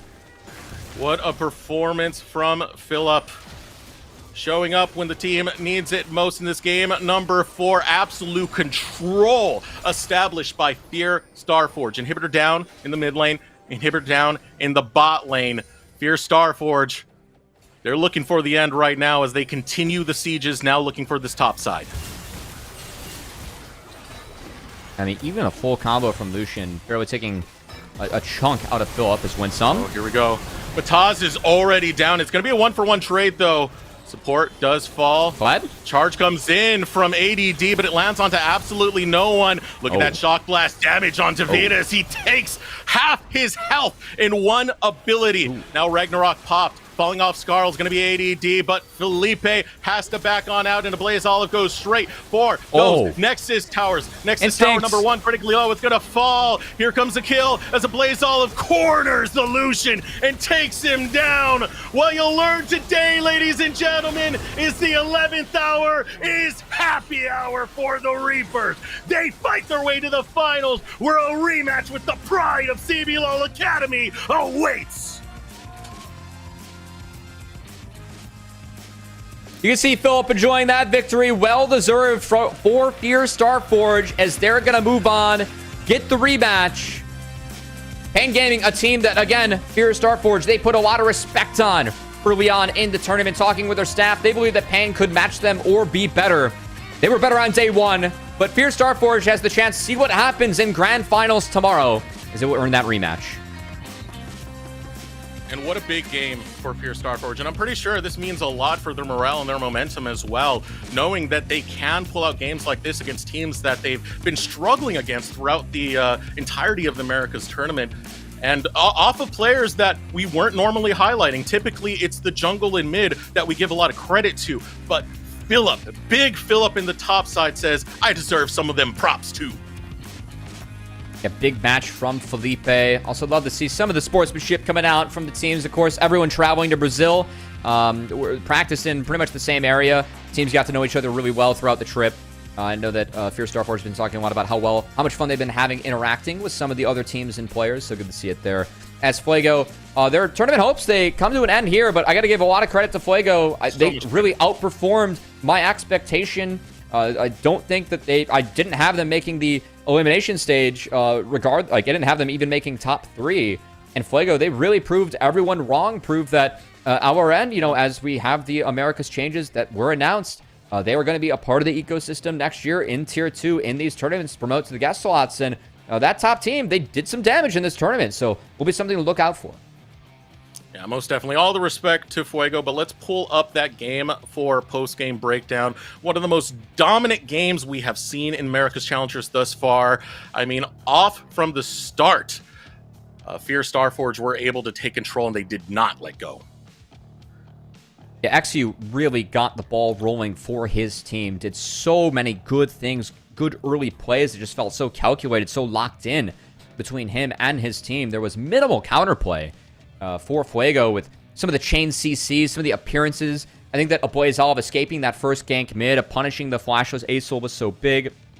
A perfect CC chain in bot lane to lock down Balda on the Nami. And from there, the map was all XE once he turned around topside.